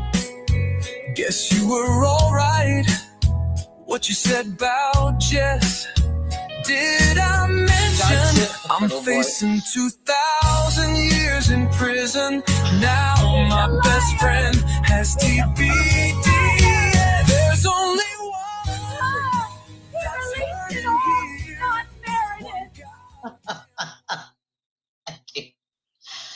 Oh, hats off to the Muppet Man. He always makes amazing videos, and they're always freaking hilarious. 2,000 years in prison, yeah. First it said 1,000. If you notice, the first part of it was 1,000 years in prison. Then he said, if you didn't know, it was 2,000 years in prison. Funny, because Jen put out the eligibility criteria for its 250-80, which is the HPO. And yeah, 3 separate willful and malicious acts aimed directly at you, which were intended to and did cause fear, intimidation, abuse, or property damage. Like, no, you don't meet that criteria, okay? You don't. You simply do not, all right? Oh, God, I can't. By the way, these are all the text messages. I am not going to stop it every 5 seconds for everybody to read them, but they go back and forth, right? They go back and forth, back and forth, back and forth. So it's not one or the other, right? It's back and forth. So, like, where do you think you could get an HPO for that? I'm wondering. You know, yeah. Just let's be honest here, okay? So it says she contacted me yesterday saying not to contact her, so I asked her not to contact me. Like, bro, she says in the last week I've told her. Oh, you mean last night? That's not the last week. That's last night. Okay.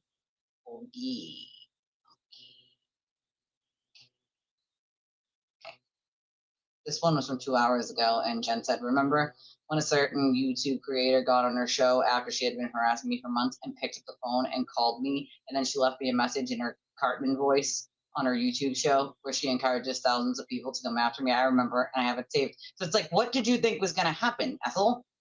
Okay. This is the sewer turtle lying to Gretchen Voss, as he often does with his liabilities. Last thing I want to do is hurt Karen Reed. I protected Karen Reed. Yeah, throughout this entire thing. I lied to Boston Magazine when they asked me, and I didn't feel comfortable with that. When Gretchen Voss asked me, do you talk to Karen Reed? I had to lie. I said, no, I don't. Because Karen Reed didn't want me to tell the world that I spoke to her. So I honored that. So that required me to lie, which I was not that comfortable with. Yes. But I did, because I'm going to protect Karen Reed. All right. So this is interesting. So Karen specifically said, I don't want the world to know. I mean, that was the thing. Like, and I lied to Gretchen Voss. I got busted. When they got our phones, they found out we talked 189 times or something like that. Okay. Okay. I still lied about it, though. Here it is. I still lied about it again and cultivated that lie again. And she's like, is it true that they told you about the federal investigation and then told you to report it just so that they could reference it and say it in court? Mm-hmm. Like, what? This is crazy. Are you crazy, girl? You crazy? And she's like, is it true? And, they alert me. I get in contact with their attorneys and they alert me to this federal investigation that I was unaware of. Right. And, but it worked out for them because remember, Alan Jackson told me about the federal investigation in like April 20th, I want to say, and I reported on it. And then what did he do? In court on May 3rd, he's like, it has been reported in the media that there's a federal investigation. It was only reported by me because he told me, but it was true. It was 100% true. But you see what I'm saying? How this idea that I fucking like benefited from this is fucking more than them is fucking insane. Is he for real? Like, even saying that out loud, just like liabilities. Fucking madness if you actually believe that. Like, literally, he wanted the world to know that a federal investigation was going on into the McAlberts and into the Commonwealth. So he told me that. I reported it. Okay. And we know this because they have my fucking phones and they've gone through this. So it's not a fucking secret. So he gives me this shit. I report it. And then he says in court on May 3rd that there's an investigation, a federal investigation. It's been reported, he said, right? By me. Like, that's fucking crazy. Without me, who's reporting that? Like, how does he get that out there? How does he get news of the federal investigation out there without me? How do they do it? He can't go online and post it, right? With someone else? So they're going to use me. So this idea that I benefited more from this is fucking retarded. If you believe that I benefited more from this relationship than she did and they did, you're fucking retarded. It is a complete dishonest revision of fucking history. That's what it is. A fucking lie. And throughout our relationship, Karen wants her story out there. She wants her narrative out there, which I agree with. I'm not some person that would fucking post something and, they alert me. This is what he said this morning. They told you.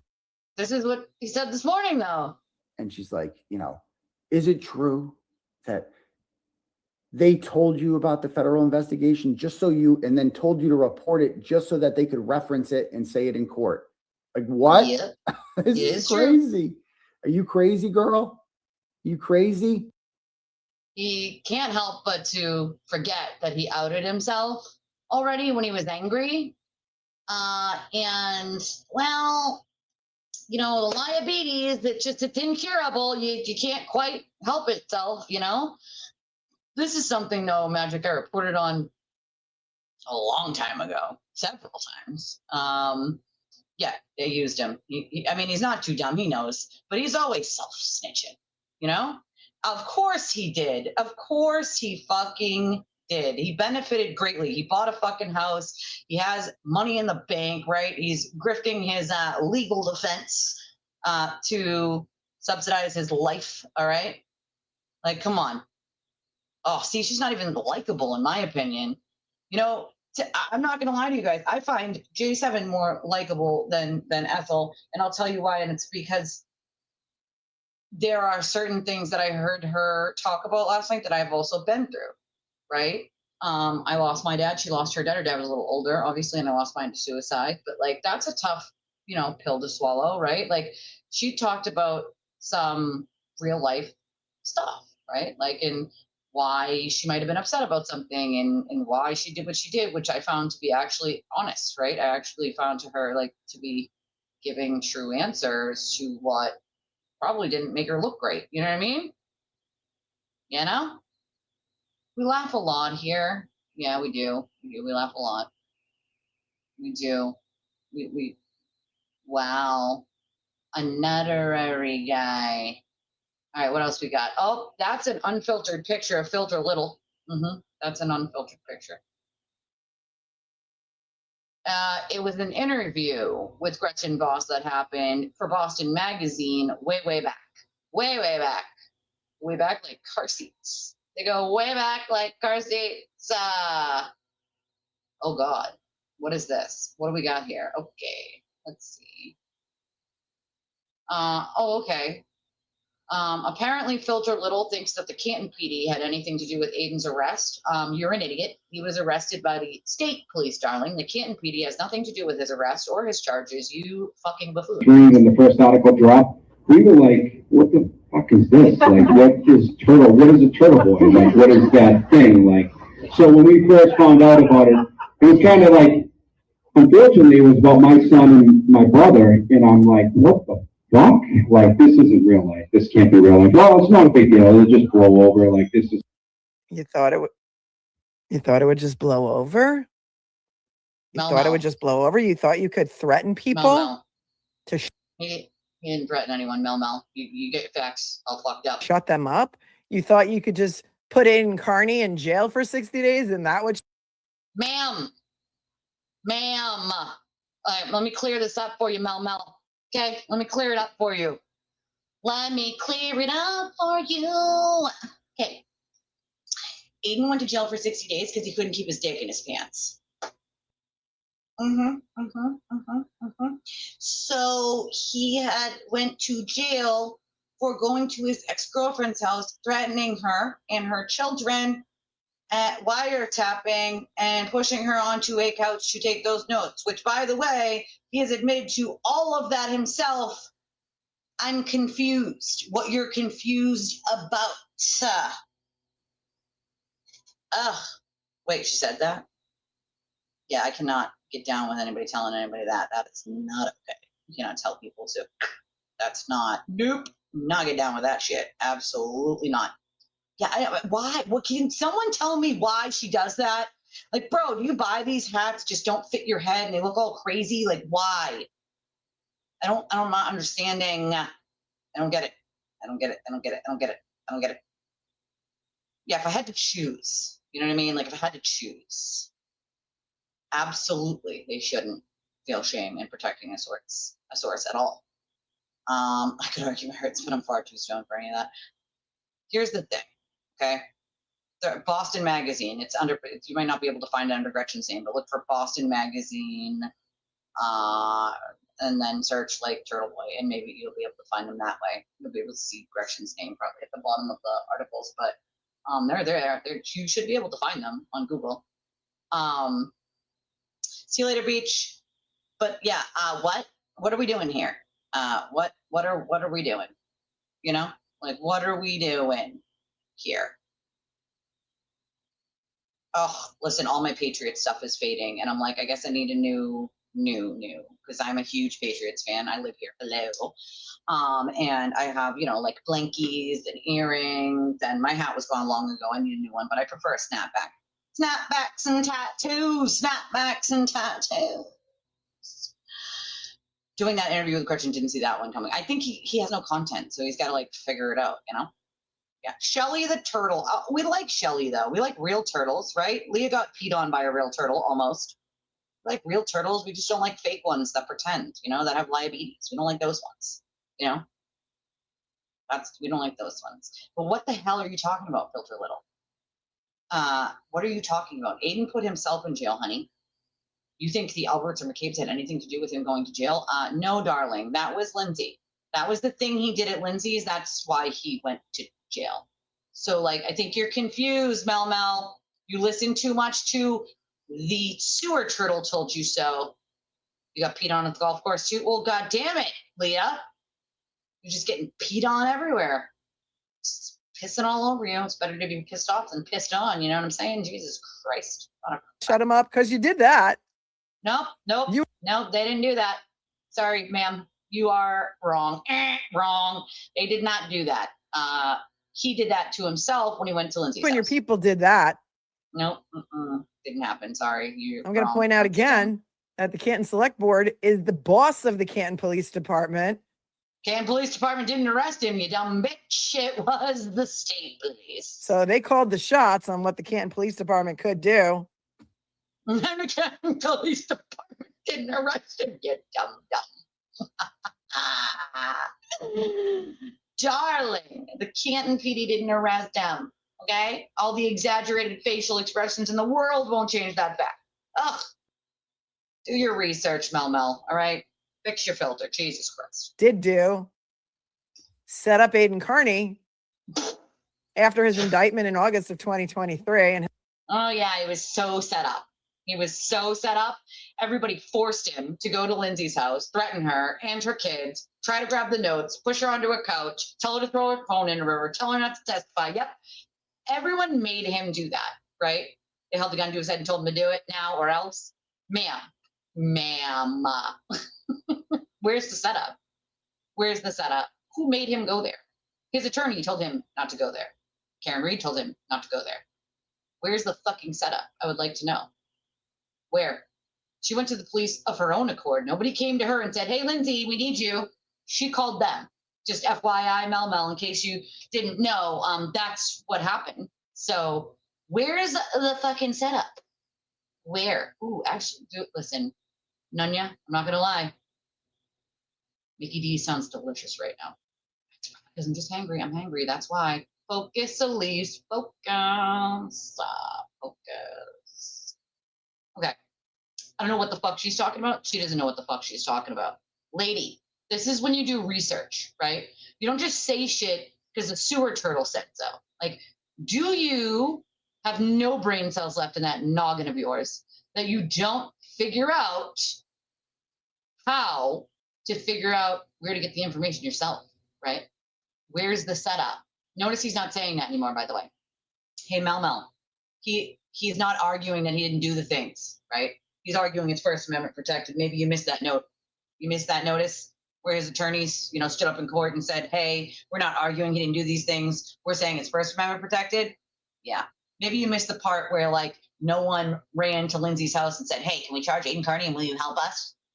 Maybe you missed the part where she called them on her own and was afraid. Maybe you missed that part too. There was no setup, Mel. You were duped, darling. You were lied to. And the lie detector has detected that is a lie. His arrest, he was let out on bail. There was a little bump or push and maybe a fake grand jury subpoena served on. I love that she keeps saying this, right? There was no fake grand jury subpoena. First of all, someone please tell me what a fake grand jury subpoena looks like, by the way, because Lindsay got 2 subpoenas, both very, very real and both with grand juries. Notice also the only person repeating that there was a fake subpoena is still just Mel. You don't even hear the sewer turtle say that anymore. Why? Because there's no fake subpoena. There was never a fake subpoena. Okay. They were real subpoenas, and that is because Lindsay called the cops herself, talked to them, and then was like, you know what? Just kidding. Don't want to talk to you guys anymore. I don't want to testify. It's going to ruin my life further if I testify, and he's going to come after me more if I testify. And they were like, yeah, no, we figured you'd say that, so we got a subpoena. Subpoena was real, darling. As someone who apparently used to practice law, the fact that you even say something so fucking wild is quite amazing to me. Ooh, chocolate shake and some fries. That sounds so fucking good right now. I'm not gonna lie. PB&J sounds good too. Sounds good too. Crunchy peanut butter, and you gotta put fluff on it. And also toast the bread. It's making me talk about food right now. I am so hungry. Okay. Yeah, I can't golf either. I'm with you on that one. Okay. I can mini golf. I'm with you on that. Let's do it. Let's do it. I'm in for a mini golf sesh. I go mini golfing with you guys. I love mini golf. Mini golf's fun. Mini golf is fun. Lindsay Gattani, because they knew Lindsay would call Aiden to talk about it. To say, I got served with a grand jury subpoena to come in and testify at a grand jury. How would they know, considering she's the one who asked them? Just saying, okay? Just saying, okay? When they served her the subpoena, she said, what do I do? Can I tell him I got this? And they're like, you do what you want. You do what you want with it. Like, yeah, you can tell him, of course. And what she told me personally was, that she thought that if she told him, he would understand that she had no choice, right? That's not what happened. But we can keep trying to flip what actually happened all you want, Mel. The problem with that is that's not what happened. Free against you. It's not what happened, honey. And they used that to bump him to get him to put him in jail, which they did for. They used that to bump him to get him to put him in jail. Where'd they bump him? What the fuck are you talking about? Okay. By the way, Mel, in case you didn't notice, the sewer turtle already admitted weeks ago that he in fact wrestled her for those notes. Remember, he said he didn't do any of that. None of that happened. Yeah. He admitted to that a few weeks back there, darling. And he did, in fact, wrestle her for those notes, and she did get pushed onto the couch. But, he just admitted that. You might want to check in with him because, like, you're still repeating his old lies, and he's, like, into new ones at this point, okay? Like, he's into new ones, and you're still repeating the nonsense he was feeding his audience fucking a year ago. You're late to the party, Mel. You've been duped. You've been lied to. You've been used. You're too stupid to figure it out. For 60 days. They thought it was just going to blow over. And when it didn't, the lengths that they went to. Lengths. He's still out of jail, right? They thought it was going to blow over at the lengths that they went to. What lengths did they go to? They didn't have him arrested. He had himself arrested. Fun fact, Mel. Canton PD didn't arrest him, you dumb bitch. It's the state police. You idiot. How do some of these people say this shit with a straight face, without fucking blinking, and with the fake facial expressions? They bumped him. They bumped him. Oh, he's got bumps, all right, but it ain't that kind of bump. Okay. They bumped him. They bumped him. They held him for 60 days. He was set up, I'd say. Shut up. The mob shut him up. He was shut up. What are we talking about? Thank you, Shan. I appreciate you. I'll check it in a second.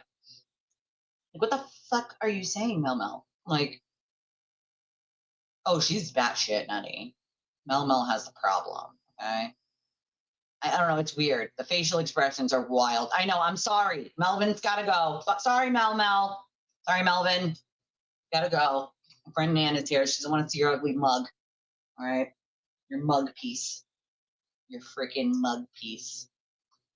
She's just lying again. She's a lying liar, so we had to call her out, She doesn't seem to know that the Canton PD wasn't the one that arrested Aiden because, she doesn't do research. So, he was just set up, and it was a fake subpoena. Imagine saying that as an attorney, a fake subpoena. There was no fake. Motion allowed to change your name to Melvin when you're here. Motion allowed. I will allow it. Judge Elise allows it. We allow it. Duly noted. Melvin.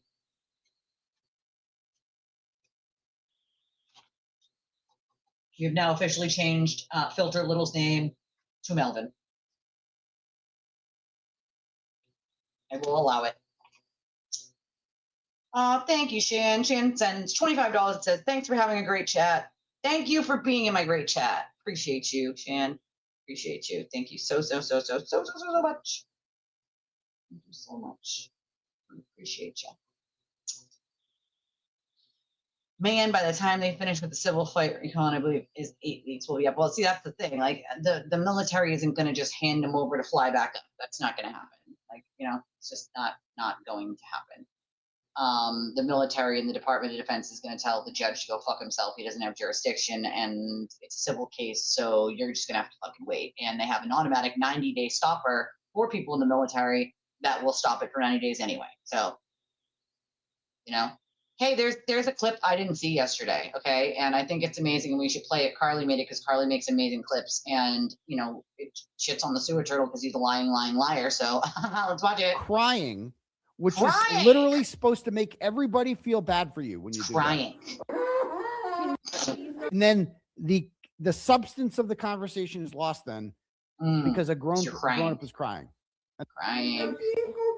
Enough of this shit. Yeah. Enough of that. Home, that doesn't work with me.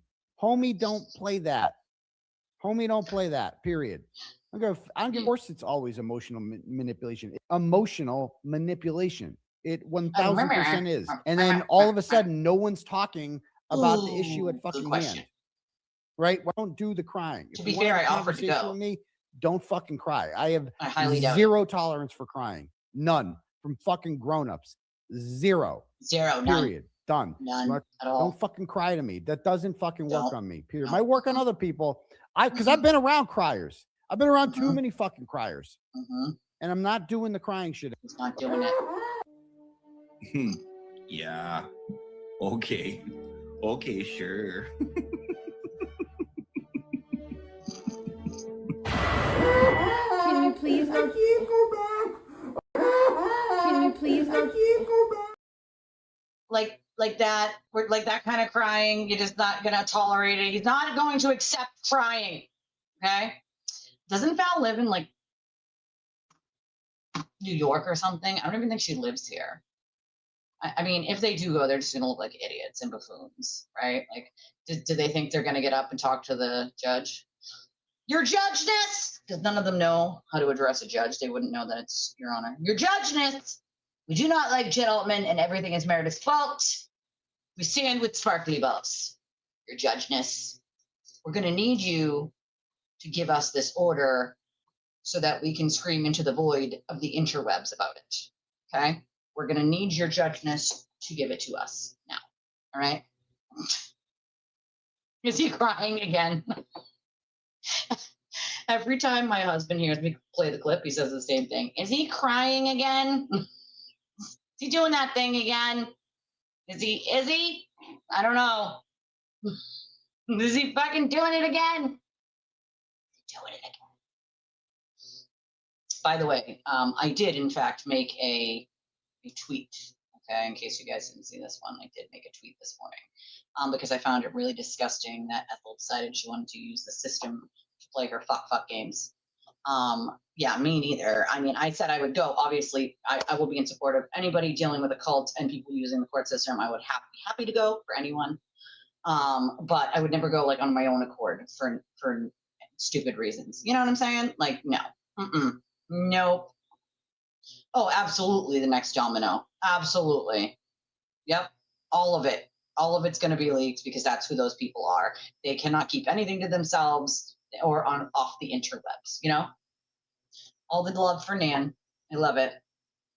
Okay, so this is what I said this morning on Twitter. I said, I've received endless death threats and actual criminal harassment, and I haven't run to the police over words.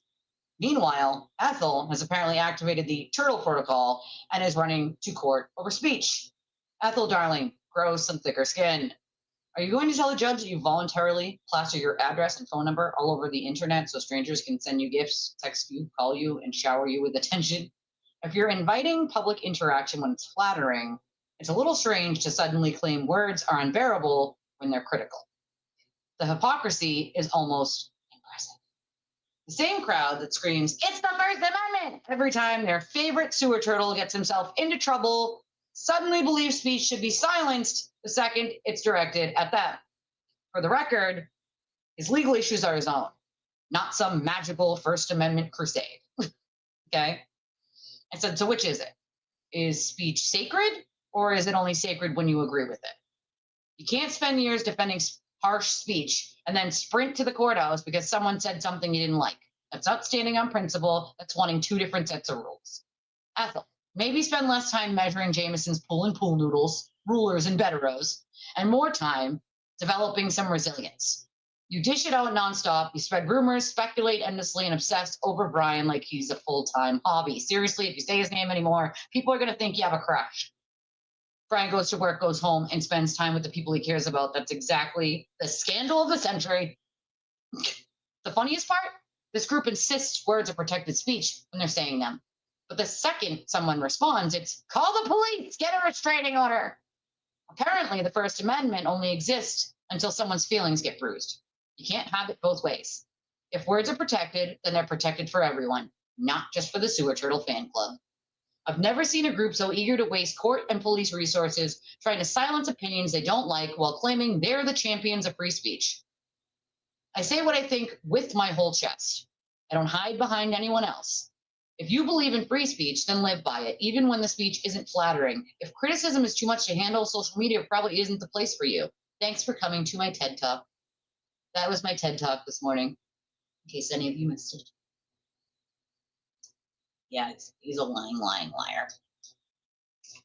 They won't let you smoke cigarettes or weed in court. Good thing I don't do either of those things. I just have my little vape now. I'm not a weed smoker, but my husband likes his weed. They force you to call judges honorable. Yeah, they do. Your honor. Your honor. You know? Oh, me too. I would love that. I would play that. Oh, hey, girl. How are you? I always thought if you're going to be a creator or a politician, you just toss all your dirty laundry on the table so they can never catch you with something, right? Like, listen, you can go through all my dirty laundry. Used to be an addict, check. Also turned my life around and worked in corrections after, check. Right? Used to be a stripper, check. Then nobody would know that if I didn't share it. You know what I mean? Like, cool. What else you got?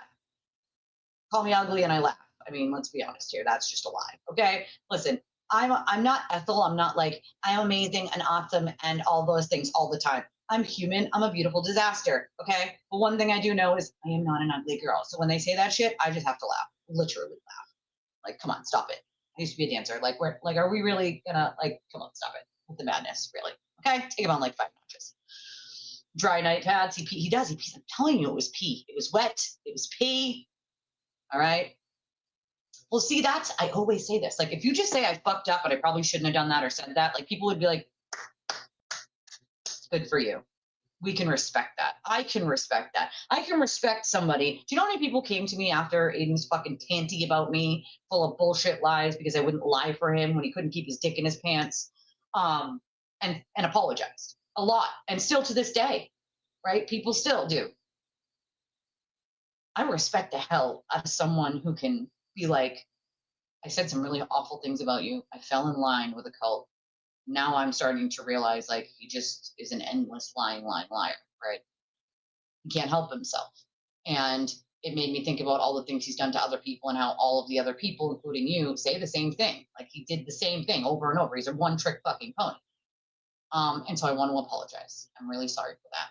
And I take the apology. Why? Because A, it's the right thing to do. B, I respect the fuck out of somebody willing to say I was wrong and I would like to make it right. Right? Like, why shouldn't I? You know? It's wild, you know? It's interesting. That's just really strong green tea. It's not pee-pee on the couch, okay? It's not pee-pee on the couch, everyone. I mean, this Olympic sport that we're doing here in the turtle cult, it's now an Olympic sport to get, HPOs and ROs, and it's not free speech when it's said to me, but it's free speech when Aiden says it all the time. Tells you to die in a hole, free speech. Altman tells you to die in a hole, not free speech. Duly noted, Ethel. I'm going to say that the judge denied it for a reason, Like, fuck, man. The witness protection program called, they asked for a refund, okay? Like, just saying. They don't want to protect you, Ethel. They asked for a refund.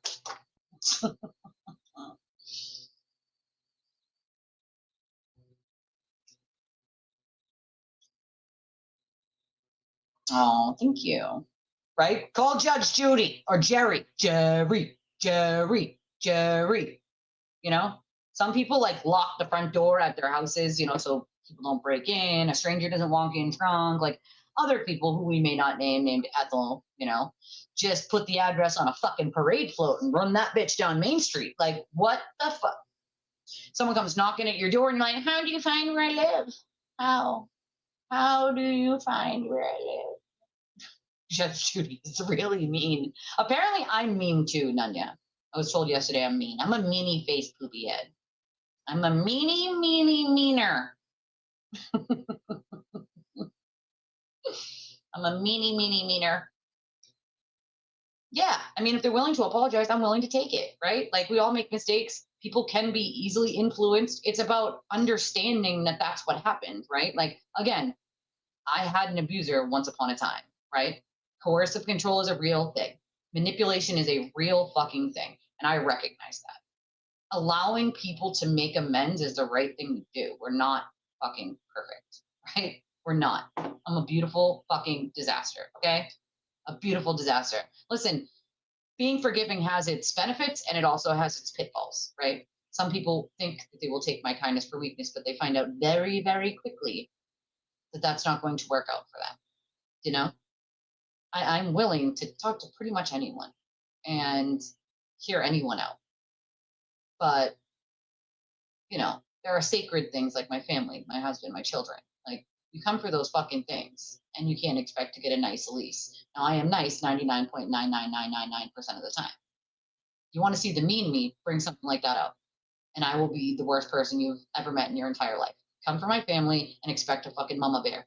Come for the people that I care about and my friends, expect a mama bear. Like, that's what you're going to get. Oh, you know, granny ball sacks, sparkly ball sack, sparkly granny ball. You know. Hold on. I got something. Sparkly ferret. It's a ferret. It's no longer a rabbit. It is morphed into a ferret because she joined the cult. And, you know, that shit does something to your fucking DNA or just morphs your DNA, you know? Morphs that shit. You know? I mean, not for nothing, but that bitch, you know, enters every situation with like the confidence of someone who definitely did not read the assignment. Didn't understand it. You know? I've never seen a human being, I'll say it like my kid, human being. When my little was little, she used to say that, human being. I've never seen anyone turn a fucking speed bump into a 3 fucking season drama series like the Sparkle Ball, all right? Like, never. We got 3 seasons of drama with this goddamn speed bump. Like, fucking train wreck, dude. Train wreck. Yeah, see, but that's the difference, right? Because I don't come for random people for no reason whatsoever, right? The cult has its people and it uses, well, he's the cult leader. He uses them in the way that he wants, like little pawn pieces, right?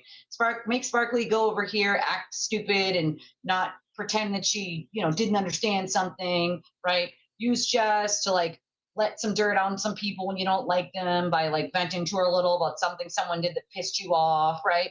Like use Will for fucking petty streams and money, right? Like they all have their purpose in that world, right? They literally all have their purpose. I would never come for some random person and like go find their family or fucking, you know, post where they live. And even if I find all that information out, I'm not posting it on the internet because I don't give a fuck, right? I don't give an actual fuck. Even the people who send me death threats, you think I go out of my way to like, no, because I don't actually care that much about what a sewer cult thinks about me, you know? And the people who know me, at least in real life, know what kind of person I am. I don't need to prove that to anybody because I already know what kind of person I am. So I don't think I need to give proof of life of what kind of person I am to anyone. The people who know me know me. People who don't, well, I hope they get to, you know? She did apologize, 100%. You know, I respect someone who can do that. It takes a lot too. Imagine having to apologize to imagine hammering away at me, right?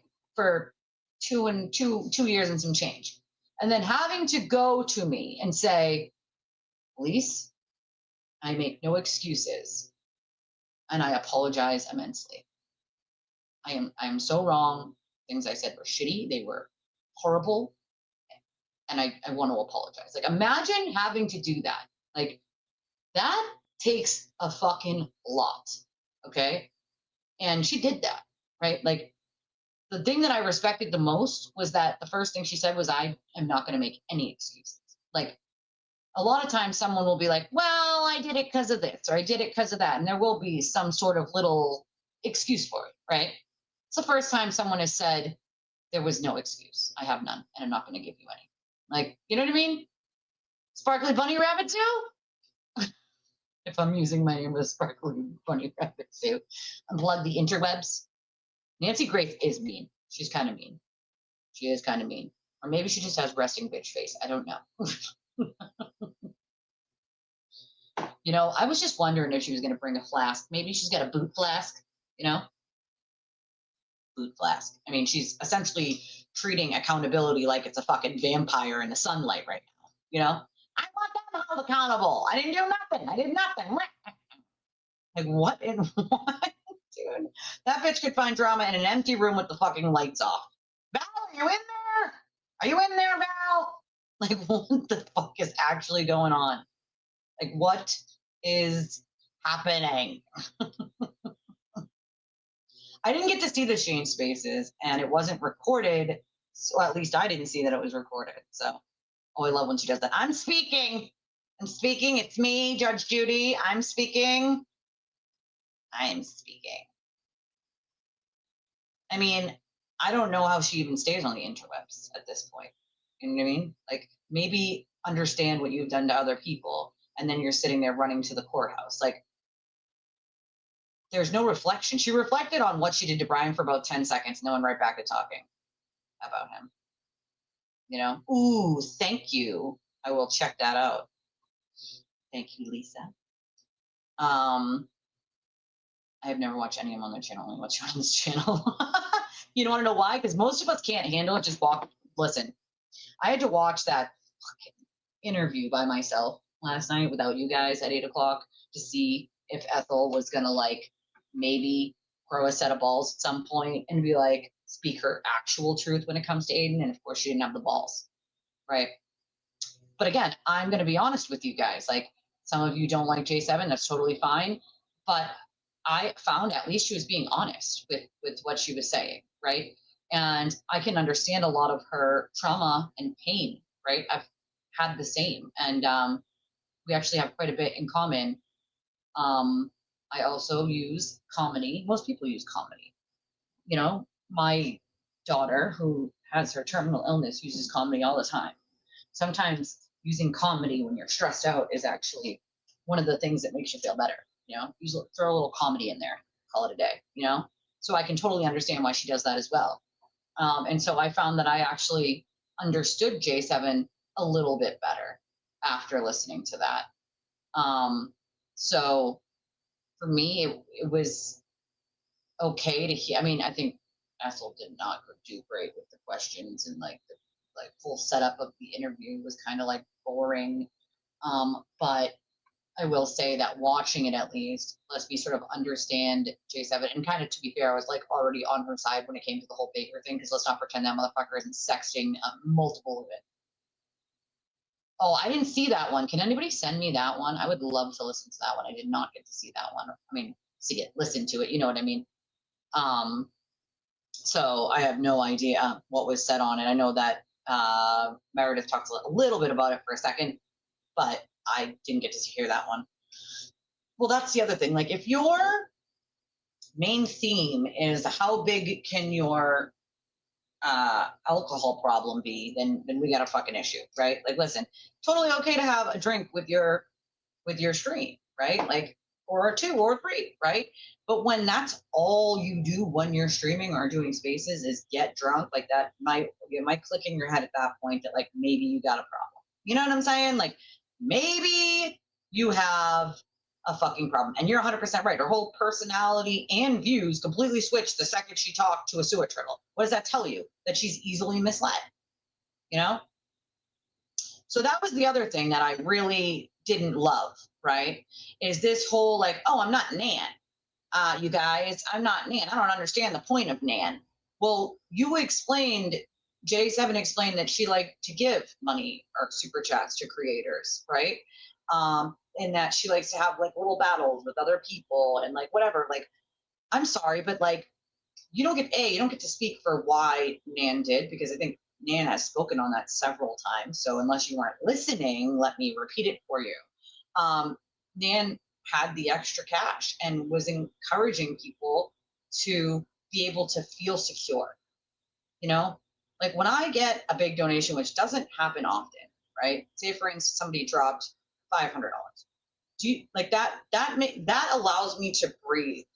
I'll know this week I'll be okay, right? This week I will be okay. And that is what Nan gave so many people, that they knew that like when their YouTube check came in, even if YouTube took some, like she gave so much that they would be okay through the month. you know, with what she gave. And it's like, if you want to give, Jason, why would you think that that's not the same reason why Nan gave, right? Like, she gave from her heart. She never asked for anything in return.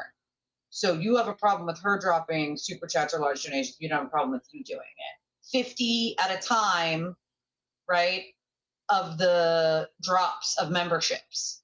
50 memberships, 50 memberships, 50 memberships. Okay, cool. And you're battling against other people who are doing it, which is great for the creator, right? But why do you think that you get to speak on why Nan had a big heart? That just seemed to, that was an awful thing. Like, and it was Jess that brought it up, right? It was like, well, you're, you know, just you're being Nan, or don't be Nan, or something like that. And it's like, oh, so now every time someone makes a large donation, it's like Nan. Well, I hope they are like Nan. Because at least she was giving with her whole heart. She was expecting nothing in return for that, right? Notice she doesn't do that much anymore. Maybe it's because you're all shitbags, right? This is why we can't have nice things, folks, because they ruin it for the class. And that's the other thing is, it's like, when you do that to people, right, the creators that do actually, like, that are actually grateful for it, like, you just screwed over anybody who would be grateful for it, because now they don't feel comfortable doing that, right? Now they don't feel comfortable giving like that because you, like an asshole, want to try to make it seem like something it's not. And so for the shitty people who didn't appreciate it, well, the trash took those people out, right? The trash took itself out in that aspect.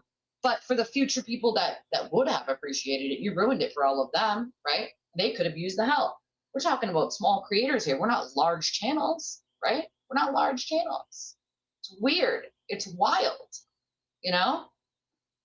It's wild. I didn't notice until that last night. Like, I'm like, why is that like even a thing? Like, you don't know her. You don't know her reasons. Like, I do. Do I have to fucking tell you for the class, reiterate to you for the class? Like, because she likes to. Because it's nice to give to people once in a while, to let them breathe, to make them feel like they have that security, right? Like, what are we at? We're Tuesday of this week, right? So I start on Sundays for the week. So Sunday, Monday, Tuesday. I'm 3 days in. I haven't even made minimum wage this week, right? If I was them people, I'd give up already. I don't give up because I know that I am fighting multiple fucking entities that try to silence me and shut me down. I understand that. I understand that it is revolving, right? Like, these people couldn't live without $200 super chats every single channel, every single show they do. It's like, bro, you got to take the good with the bad and keep pushing on. It's fucking hard, right? They didn't take the kindness that Nan gave them, right? If you're getting $400 each show, right? The end of the month, that adds up and you're able to breathe. That means that when you get that check for that month or for the week or for the whatever amount of time it was, you can breathe. I am always holding my breath. To be able to breathe for a week, even a day, even an hour, is something beautiful, something that you should be extremely fucking grateful for, because no one has to do it. No one has to do it. And instead of being grateful for it, it's let's shit on the person because the sewer cult blew a dog whistle on it because they weren't getting it anymore. I've never went after someone who didn't drop large donations in my chat. I don't expect anyone to do that. I'm extremely grateful for when they do, but I never expect that, ever. Never, never, never, right? It's hard-earned money, dude. And I try to earn mine. You know? Yeah, I think she said it was like 13K or something like that. Between 11 and 13K, she thought. I'm sure she didn't add it up, you know? But it's wild. It's fucking wild to me. 13K, which is fine. If you have that money to waste, like, I would too, to be clear. If I had it like that, I'd probably do the same thing. No, I know I would do the same thing if I had it. But they don't even appreciate it. They just want to shit on people because they're not getting it anymore. And it's like, what does Ethel realize that some of her big donors are eventually going to bounce out? You know? Like, it's weird. It's weird. You know what, Nanya? I don't even listen to what they say because some of you actually know me in real life, right? Nan knows me. Like, some of you actually got to know me as a human. And for that, I'm forever grateful because at least I have people here who do know me as a person, you know? well, that's the other thing I feel like, right? You're mad because you don't give anything and then you don't want to have the heat on you. Like, but it's like, why do we need to, right? She was happy to accept it.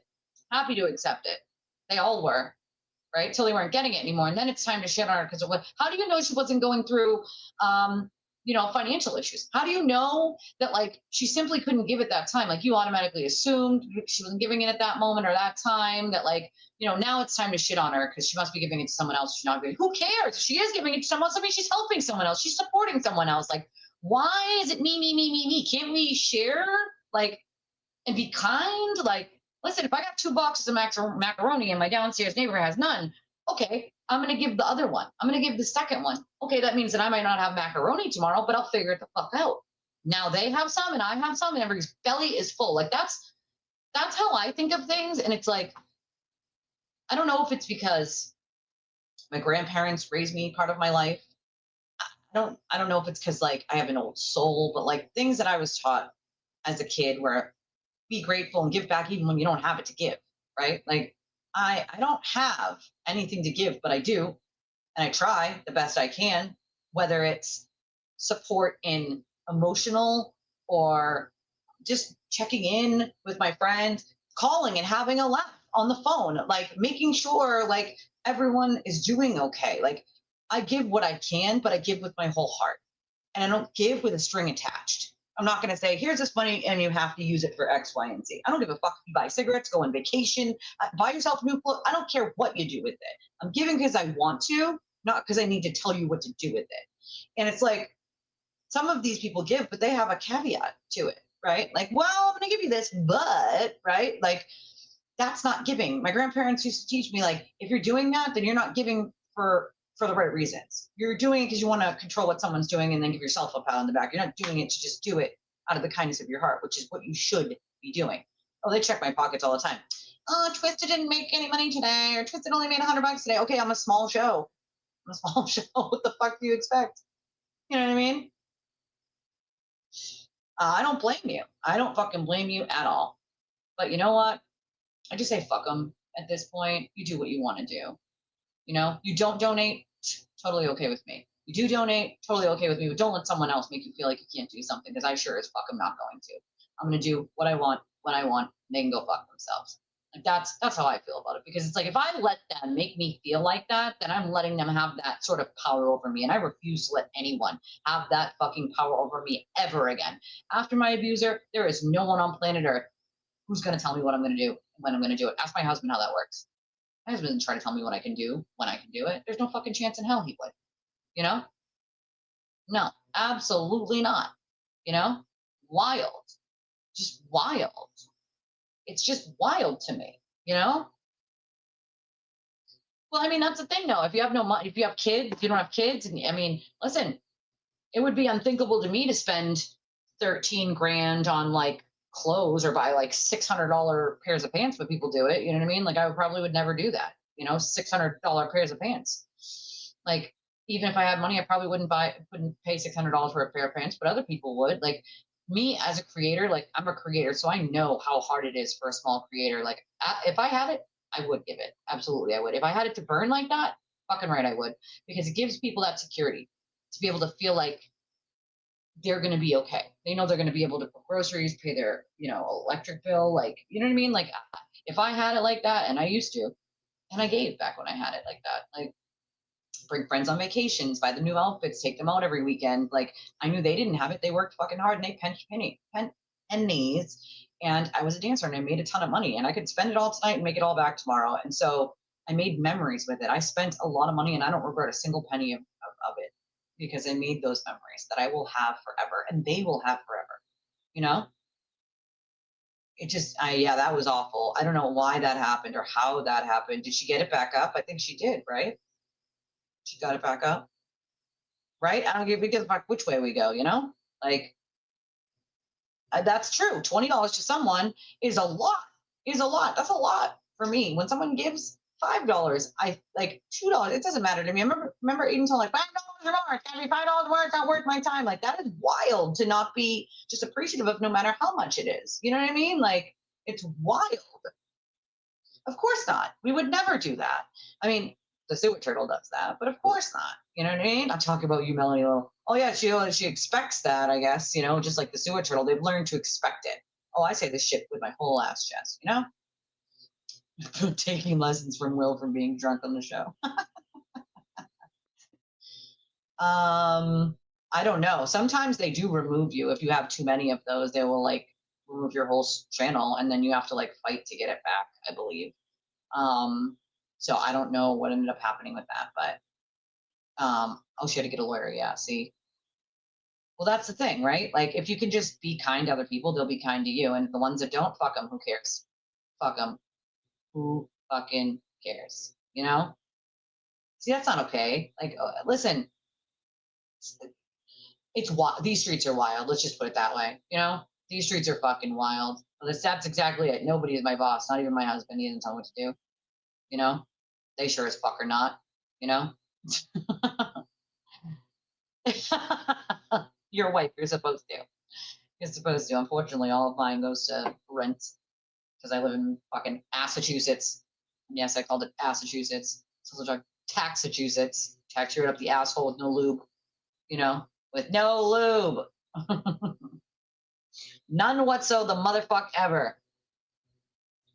I feel like when you log on to some of these people's streams, it's like, welcome back to the Drama Olympics, everyone. You know, Sparkly Rabbit is once again taking the gold in the 100-meter narrative dash and set a new world record on competitive contradictions. I thought it was obvious, but maybe it's not. I don't know. You know, I thought that part was obvious to pretty much anyone on planet Earth because she had no problem shitting on her and then going back on it when she realized she was going to lose that $300 to $500 a month. You know, wild. Oh, thank you, Leah. You sent $10 and says, "I love you. I love you." Don't get peed on again by the turtles. God damn it. Get peed on again. Yeah, he's sick. Although I did ask him how he was feeling and gave him a hug at the event. Said good, which is good. That's good. But you can tell he didn't feel great because he, you know, did the Irish goodbye and he left early. But it was nice to see him. You know, it was nice to see him. For sure it was. Hold on, let me check one thing here.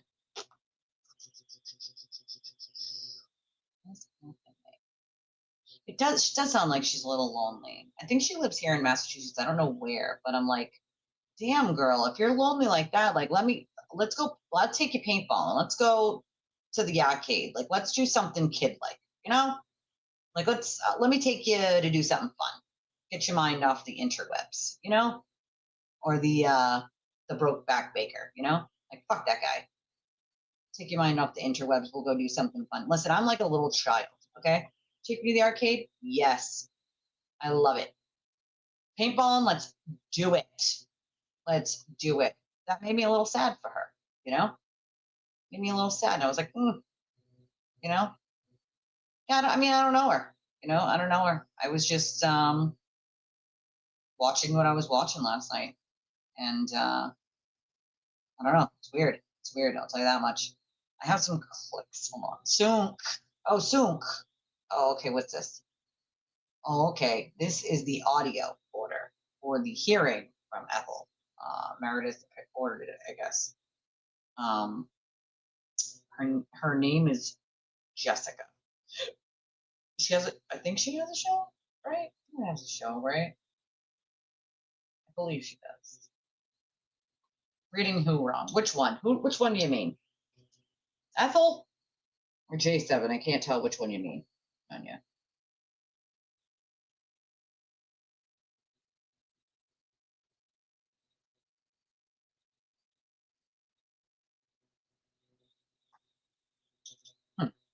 Wow. I put my head up. Thank you, Natalie. Thank you. Thank you very much.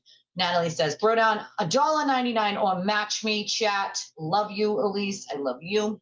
Thank you so much. Yeah, to me, it is important to give grace. Because listen, I used to be an addict, right? If nobody gave me grace, where the fuck would I be, right? Right? Like, I am a walking, talking, not second chance, not third chance, not fourth chance, not fifth chance, not sixth chance, not seventh chance, not eighth chance, not ninth chance, but 10th chance, because I have literally overdosed 9 times when I was an addict. I'm a literal walking 10th chance, right? a walking, talking 10th chance. 20 years later, here I am. And I feel like sometimes it's the right thing to do. You know what I mean? Like, give grace where it's due. Let people explain. Like, give second chances. You know? Yeah, but did she? Is the point, though, Nanya. Like, did she? She did and she didn't, right? She went against Aiden, but she also didn't go against Aiden. You have to remember she was holding back a ton on purpose, okay? And you probably see it differently because you don't always see the inner workings of what's been going on. And it's probably some of us just, we know the inner workings and we know what's happening behind closed doors, and it's harder for people to see who aren't. And I totally get that. I totally understand it. You know, oh, thank you, Feminem. Feminem has matched Natalie's super chat with her $2 super chat. Thank you. She said, consider it thrown. Oh, girl. Consider it thrown. Oh, we're bringing it. Consider it rotten. Okay. Consider it rotten. But I mean, here's that's what I'm saying. Like, Ethel threw J7 under that bus real quick ski.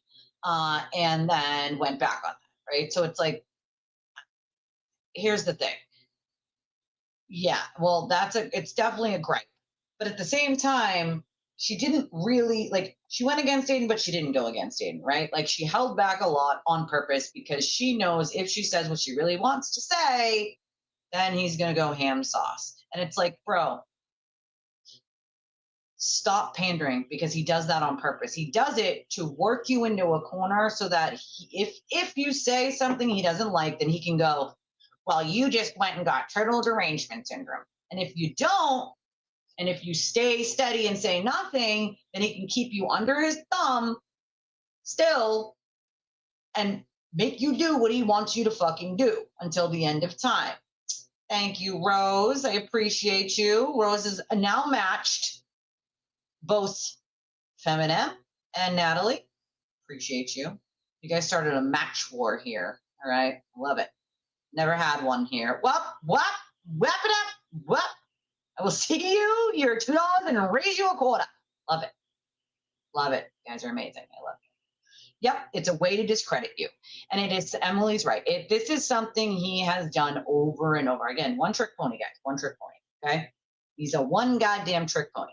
There's not much that motherfucker knows how to do. He does the same sort of shit over and over and over and over and over and over and over and over and over again, right? And it's something that I have been very vocal about, because if I can keep one person a month, just one a month, from becoming a victim of his, then I'm doing what I want, right? I'm doing what I hope is right to stop people from becoming a victim. And that's one less person that he can victimize. One less, right? And I realize that plenty of the sewer cop are not going to hear me out because, you know, I'm like, I'm bad, right? Like, I'm bad. I'm not good. I'm bad because the sewer turtle said so. So that must mean that I'm a horrible person, right? I mean, we know better, but the cult doesn't, right? They believe and buy everything Aiden says, even though he contradicts himself constantly, and his lies are always revealed because he can't remember the lie, right? So it's something that when people are ready to listen, they do, right? You can't make them listen. When they're ready, they will come and listen. But until then, the only thing that we can do is put the information out, right? Oh God, me too.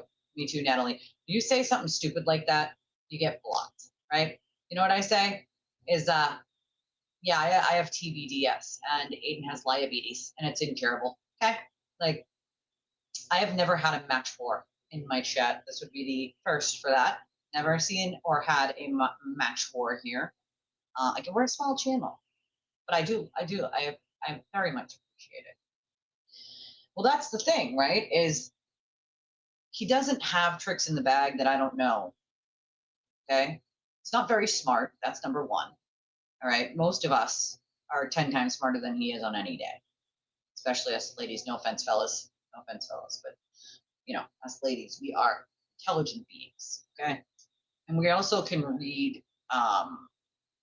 we read emotion better, right? Emotions better than men do. I think y'all can concede to that anyway. And he has tells. He has tells. He has tells that pop out when he's about to do something. And they are very, very blatant at this point, if you know them. And he sort of does them in succession, right? One after. Like, first it'll be little digs to someone, and you won't know they're about someone else, but that someone else does, and he knows that, and he'll do it on his show to sort of poke you a little. He'll make a little snark comment here or there about you, nothing crazy, but just a little snarky comment here or there. And you know he's taking digs at you, right? He's doing it on purpose to sort of like poke. So then eventually when you blow up, he can say, well, you started this, right? Because he didn't say your name yet, right? Like, there's underhanded, sort of little backhanded comments and things that he does, and then come in the text messages and the phone calls and the screaming and yelling at you and telling you what to do, telling you who to talk to, who not to talk to. If you talk to this person, you're dead to me. If you don't do this, you're dead to me. We can do this the easy way, the hard way, when he starts getting to the threats. First, he tries to butter you up. Now, if someone leaves his chat, who used to donate to him, used to watch him, he'll run to them in their email, in their chat, in their fucking whatever, text message, DMs usually, and say, oh, you were such a supporter of mine. I don't think you understood correctly. Let me explain it to you, blah, blah, blah. Then he gaslights them into believing he's not lying or didn't do the bad thing that they think he did, right? And please, we love you, come back. And when they eventually tell him to go fuck himself, that is when he loses his shit and says, I'm going to make you Turtle Boy famous. Fuck you. I'm going to expose you. There's nothing to expose, right? He's threatening to expose everyday people because they don't want to follow him anymore, because they don't want to donate to him anymore, because they found him to be deplorable, right? And it just goes on and on and on. I don't know how anyone on planet Earth would ever want to be a source for that man ever again. He has thrown so many sources under the bus. It's ridiculous, right? My sources know that they're safe, right? Their information is safe. They are safe. Victims are safe with me. Like, they know that I'm a vault. I don't share anything unless they give me that permission to do that, or they ask that I do, right? He doesn't have that. There's no credibility there, right? I'll throw everyone and anyone under that fucking bus to be run over, backed up again, and run over again, right? As long as he thinks it'll save him some, And Natalie's right. When you've been with a narcissist, you kind of know the tricks. The gaslighting is evident to you. It's so blatant and in your face. When other people don't quite see it, it's like me being a former addict, right? I can see someone else who's high from a mile away. Other people might not notice it, but I can see another addict a mile away. It's experience, really, Like, if I go and I walk in front of a house, I might not notice where the cracks in the foundation are, but a guy that does foundations for a living is going to see those right away, right? It's exactly like that. Bring my husband in front of a pool, he can tell you everything that's wrong with it. I wouldn't have any idea, right? He'd be like, well, the liner needs to be replaced. How do you know? Well, look at this and this and this. I would be like, oh, yeah, you're right, but I wouldn't notice it right away. Commonwealth Corruption Derangement Syndrome. That's a good one. CCDS. Okay, you have CCDS. Yes, an underhanded threat of sorts. Oh, what, the one with Gretchen Voss, you mean? I mean, he's not a nice person. He's a shit human being, It's weird. I agree with you, Allie, when it's like, dude, when you're facing all the lawsuits and witness intimidation, picketing, like cyber stalking in 2 states, like, maybe you're doing something wrong there, Bubby. Yeah? Mm-hmm. He demands everything from them. $5 or more. I need money now. Now. That's what he does. Oh, you meant the Justin. Yeah, no, he was not going to be nice. He doesn't know how to be nice. He only knows how to be fake. That's the difference, right? Is he let his full regular self pop out there, The boss one sounds spicy. But yeah, of course he demands it from them. I need it now. See, the problem with that is he doesn't need it now. He has it in his own account. He just doesn't want to spend that. He wants everyone else to pay for it, He did it all to himself. And that's really what the most consensus is most people can say, like, yeah, he did this to himself, right? How dare you demand from other people that they pay for your legal defense while you bought a house? I'm sorry. I don't know anybody asking for hundreds of thousands of dollars who then goes out and buys a house for hundreds of thousands of dollars. That would be called a scam, right? Because if you have hundreds of thousands of dollars, you should be paying your own legal defense. defense, not asking other people to pay for it. Can you imagine giving to someone for their legal defense and they go out and put $250,000 or $300,000 down on a house? You'd be like, what did I donate to you for? Why did you use your money first? You know, it'd be one thing if they start getting to the end of like they're living paycheck to paycheck and like they just need to make money to like cover their costs, so they really do need you to help pay for their defense fund.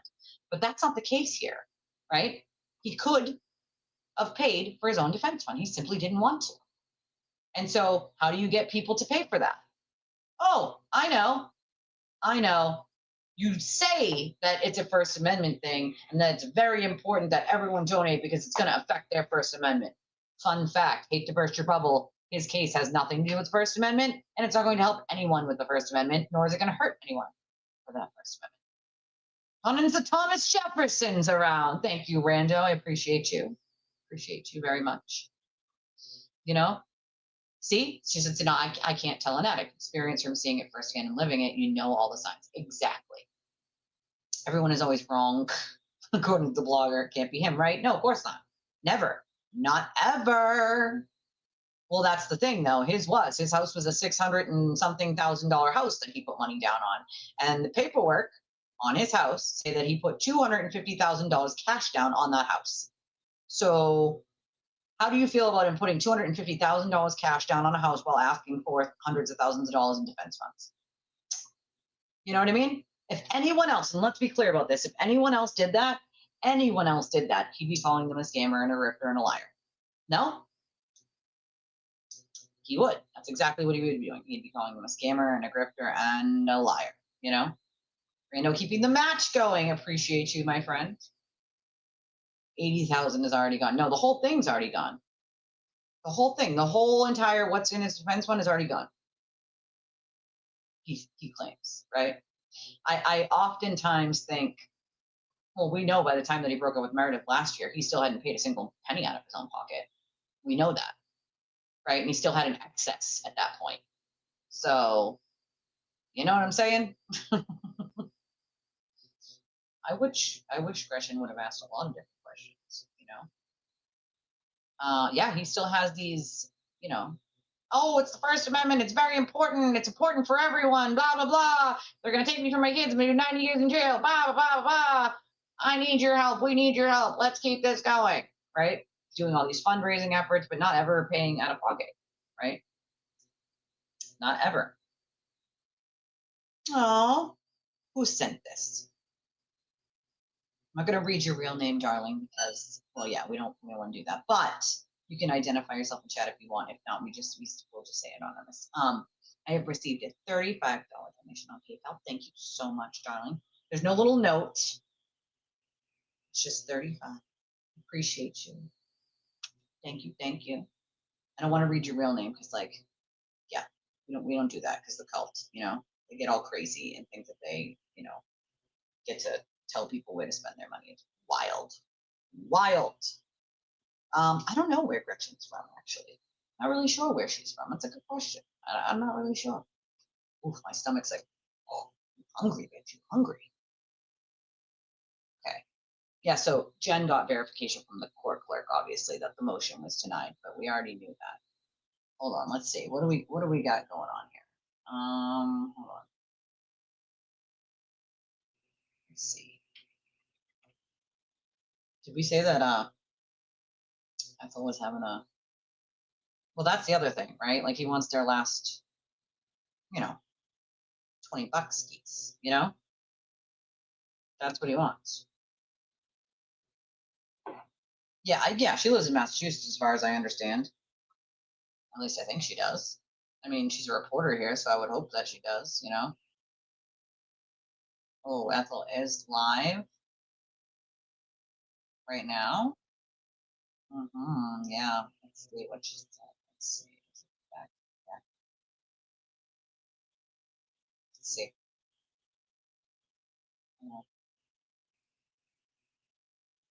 Why the fuck? I don't understand. Like, how do you have something going on for 27 minutes and you don't say anything? I'm so confused by this. How is a live stream going for minutes and minutes without anyone saying a word? I'm so confused on how she just leaves a live stream running like that without talking for just minutes and minutes. I know, right? We're moving on up. Woohoo! Woo-hoo! We get match in PayPal. I like it. I like it. You know what? That's probably going to buy dinner. You want to know why? You way outmatched me because my husband has today off, and I feel like that's a good thing that we could do. We could order dinner together. We never get to do that together, and maybe snuggle and watch a movie. I like that idea. I like it. I like it. Spent some time together this morning, which is why I was late, obviously, because on his days off, I'm usually working here with you guys, and we don't get to spend a ton of time together.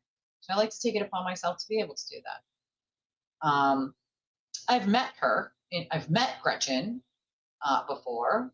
I spoke to her outside of the trial, Karen Reed's first trial, as we were doing the counter protest. So I spoke with her and a billion other reporters. Dude, why is her live stream on for fucking 20 minutes without her, like almost 30 minutes without a word being said? I am so confused here. Like, what is happening?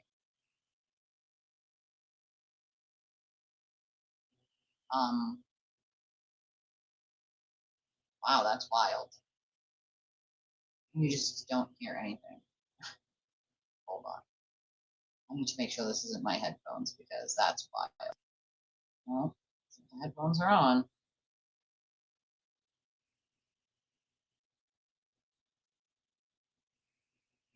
Wild. My butt's dragging from yesterday's migraine. I don't blame you. When those come, I have to be in a room that's blacked out and I can't have any noise. This is wild. Is there no, like, I mean, what is happening?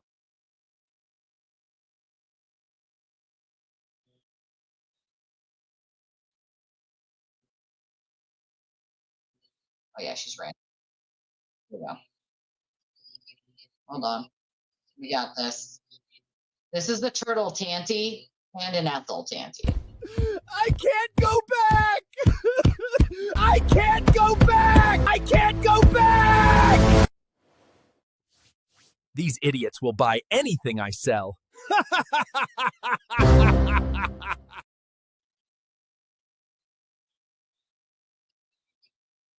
Okay.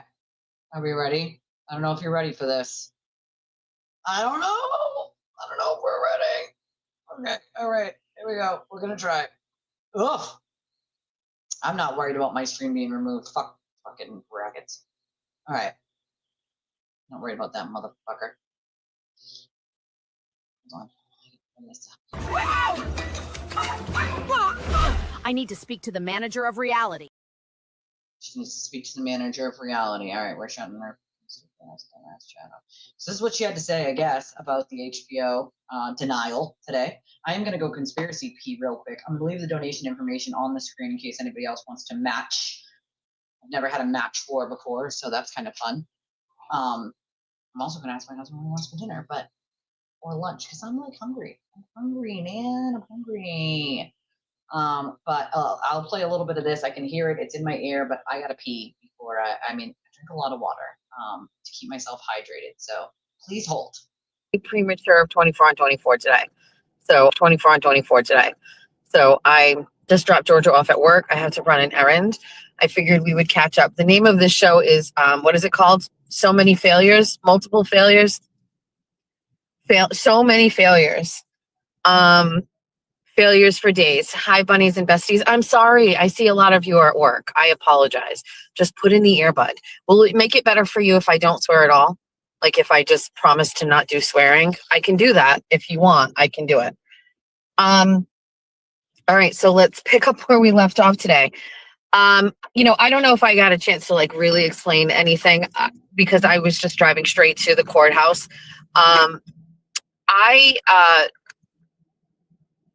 Well, first and foremost, the judge did not allow for it. Very kind and sympathetic judge who listened and said, I appreciate your honesty. And I think he was referring to, I said, I go after this woman on the internet, on my show all the time. And she comes at me on the internet all the time. And I even said, at first, when she first texted me in March, I responded and I go back at her and made fun of her and sent pictures in these text messages. But in light of like all of the people that are messaging me, all of the things that I'm getting, like I just felt like the intensity in which like these messages from Jen Altman, I felt like and I have the right to say, it. I can't handle it on my fucking phone and in my real life. I've talked 1,000 times about what happens on the internet stays on the internet. And I do shut my phone off. And for the most part, it doesn't impact me. Ooh, I Jules. can't handle Yes, you can give. that last night. So someone was telling us, because Jules is like a new thing. Instead of super stickers, they're Jules. This is from right now, in case anybody didn't know. But Jules are like a thing on YouTube now that are more like TikTok, where you get to see the thing pop up on the screen. They're kind of cool. I'm not going to lie. They're very entertaining.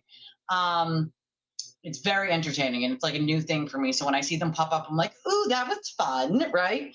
But when you haven't done it before, I guess, or maybe if you've only done it once or twice, they give you like free jewels, or you can redeem jewels by giving them out in people's chats. And so you can buy some, get some free, or sometimes they give you free ones. Someone a while back was like, hey, they give them free jewels. So if you've never checked for jewels, check your little thing now. You might have free jewels to give away, and give them away to whatever creator you want. Fun fact for you in case you didn't know. So those are fun. They're like super stickers, basically. Instead, they're now jewels. So that's the new thing for YouTube. Okay, back to the Ethel. Back to the Ethel, what she had to say about this. In the middle of the night at like 1:30, my phone beeps. I wake up because I'm a real light sleeper. I wake up, I look over, I get an email. I open the email, it's Jen Altman.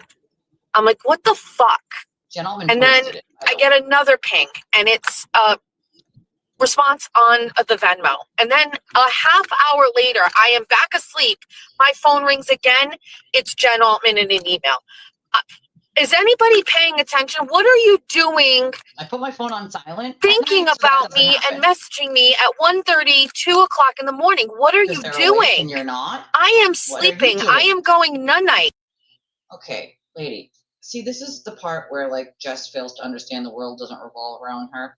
Some people, get this one, Jess, work into the night. Imagine that. I know it's a foreign concept for you, I bet, but even I sometimes am up late doing research and working. So yeah, I believe that Jen had an emergency call she had to go on, and so she didn't get home until late. So nonetheless, you do this thing called putting your phone on fucking silent, Ethel. So that's what I do. I put my phone on silent, and everybody who knows me knows that if you call more than once and you need me, it'll break through, right? So if you call me once, it'll ring, but it won't break through the shutting off of the ringer.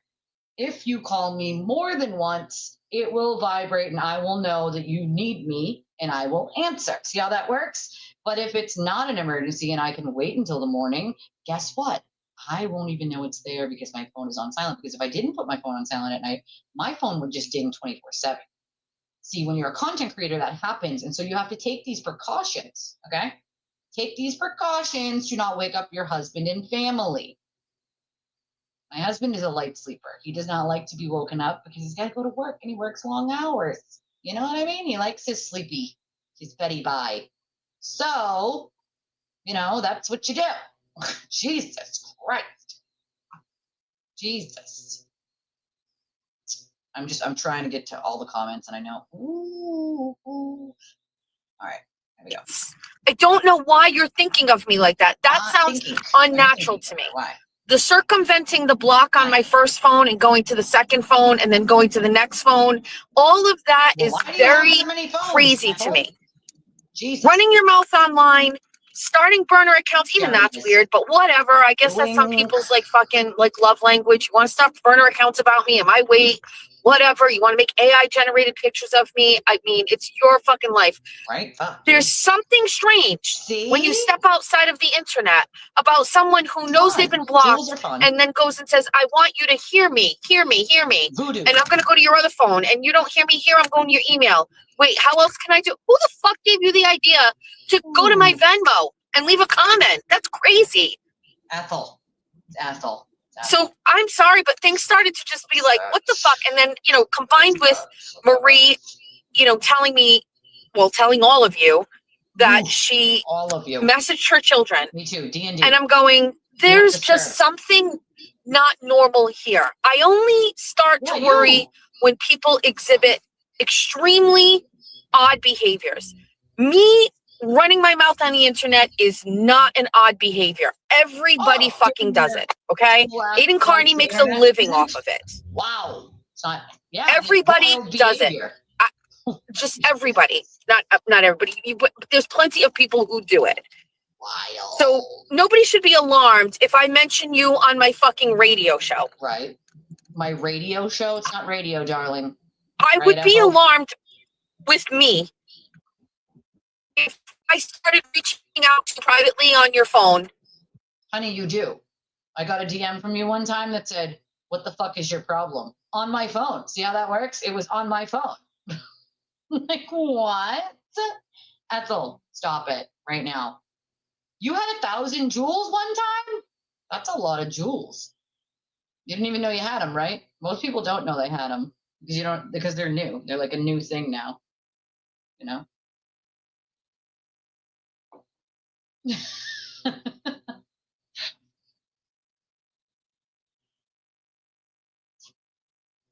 All right, here we go. And then in combination with that was doing like spaces about you and talking about your kids. And then like, I can talk about my kids. She can't talk about my kids. To which the judge agreed to that, by the way, but it's not against the law. Yeah, no. So win for Jen Altman. You can talk about Georgia, Jen. I mean, she can say whatever she wants. See, that's First Amendment. I just found in the middle of the night messages is creepy. It's fucking weird. So now, I have since Googled, I can block her on email and I can block her on Venmo, you didn't check that? Which I have. You didn't check that before you went to a court system? I mean, come on, bro. Like, I also said the first few jewels are free and then you can purchase them. Oh, that's cool. I like that. That's pretty cool. Okay, all right. See, I didn't know that. I like it. I've never used jewels. Maybe I'll try to use some today for Mike or Brian or someone. If I've never used them, so I should have some, right? Right.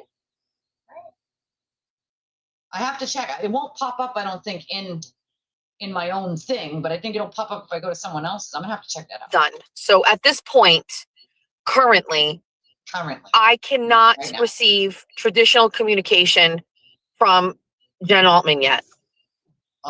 From at all. I can't. So she can't message my phones. She can't call my numbers. The numbers are blocked. She can't email me, and she can't Venmo me.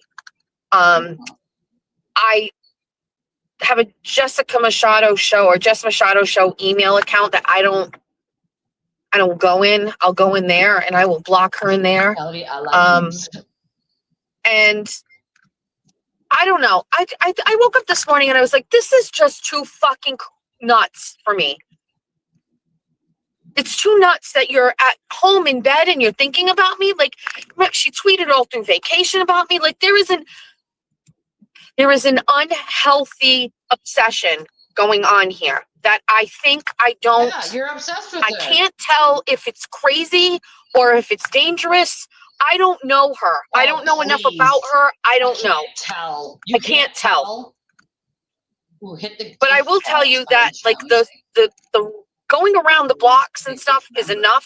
And then the texting in the middle of the night or the emails in the middle of the night is just nuts to me. Membership. So, you know, I got up there, I said to the judge, you know, they ask what's your relation What? What do you say, Ethel? She was like, I'm a big fan, and I think we took a picture or a selfie, or I don't remember, but like it was like, I love your work. Like, So started dramatic. off as a fan, and then I said, you know, she reached out to me when I was dealing with a guy, Steve Cody, and Steve Cody was harassing me, and apparently she had already definitely helpful in me getting my own restraining order against him. The guy ended up going to jail. Not because of me, but like because of violation of an order or whatever. Like, it was fine. And I said, and then just like some of my fans, they end up not liking me. And this woman changed her opinion about me, and it has just been like relentless. But I was very clear. I said, I am not here to speak about anything that has taken place on the internet. I appreciate the First Amendment. I would not want to be censored online myself. I can dish it. I can take it. That is 100%. There's nothing in my statement or anything I stated that I would ever bring up in front of the judges. I just know how this stuff works. That's not harassment. I can choose to not follow her. I can choose to block her. I can choose to deactivate my account and get off the internet. I've done all of those things. I said, but I can't stop this person from infiltrating my day-to-day life outside of work. And he... Lady, do you realize that like you do that to people all the time? You think that everyone's not living a life while you're working and you're on your show and you're trashing them? That's their life, right? Right. Just saying, asking for a friend. You don't seem to know how like not only the interwebs but life works. Like, you seem to think that it's like, you know, revolves around Ethel, and it doesn't.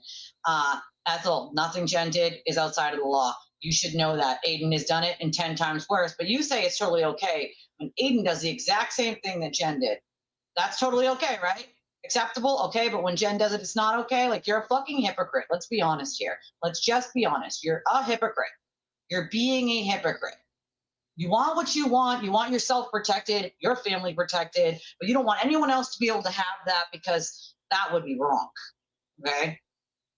That would be wrong. Let's be honest here. But what's the extracurricular? If you're giving your fucking number and your emails and your address out on the interwebs, it's not extracurricular. You gave it to thousands of people. She said her entire address the other day with Aiden.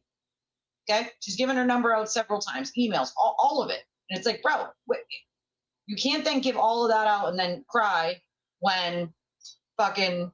You know what I mean? Like, no, that's wild.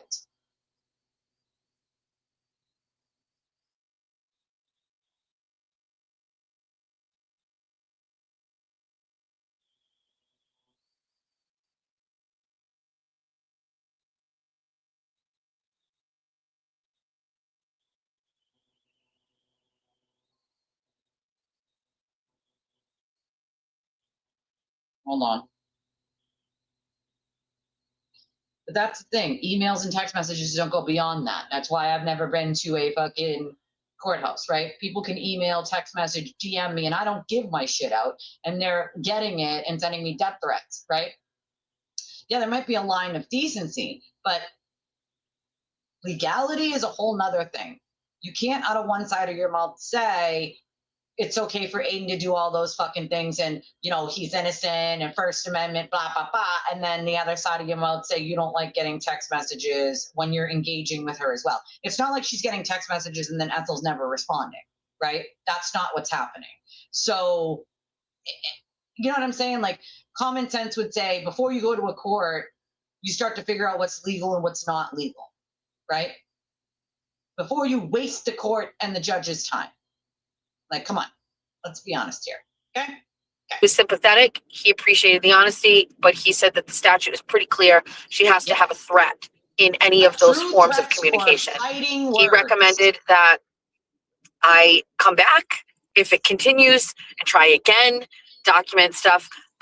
You know, at this point, I don't know. I don't know what to do. My thought process was the worst thing that could happen is I could go, they could say no, she'd be aware of it, and then maybe she would stop. If she keeps ramping it up outside of internet world, I don't really know how to fucking handle that. I don't understand.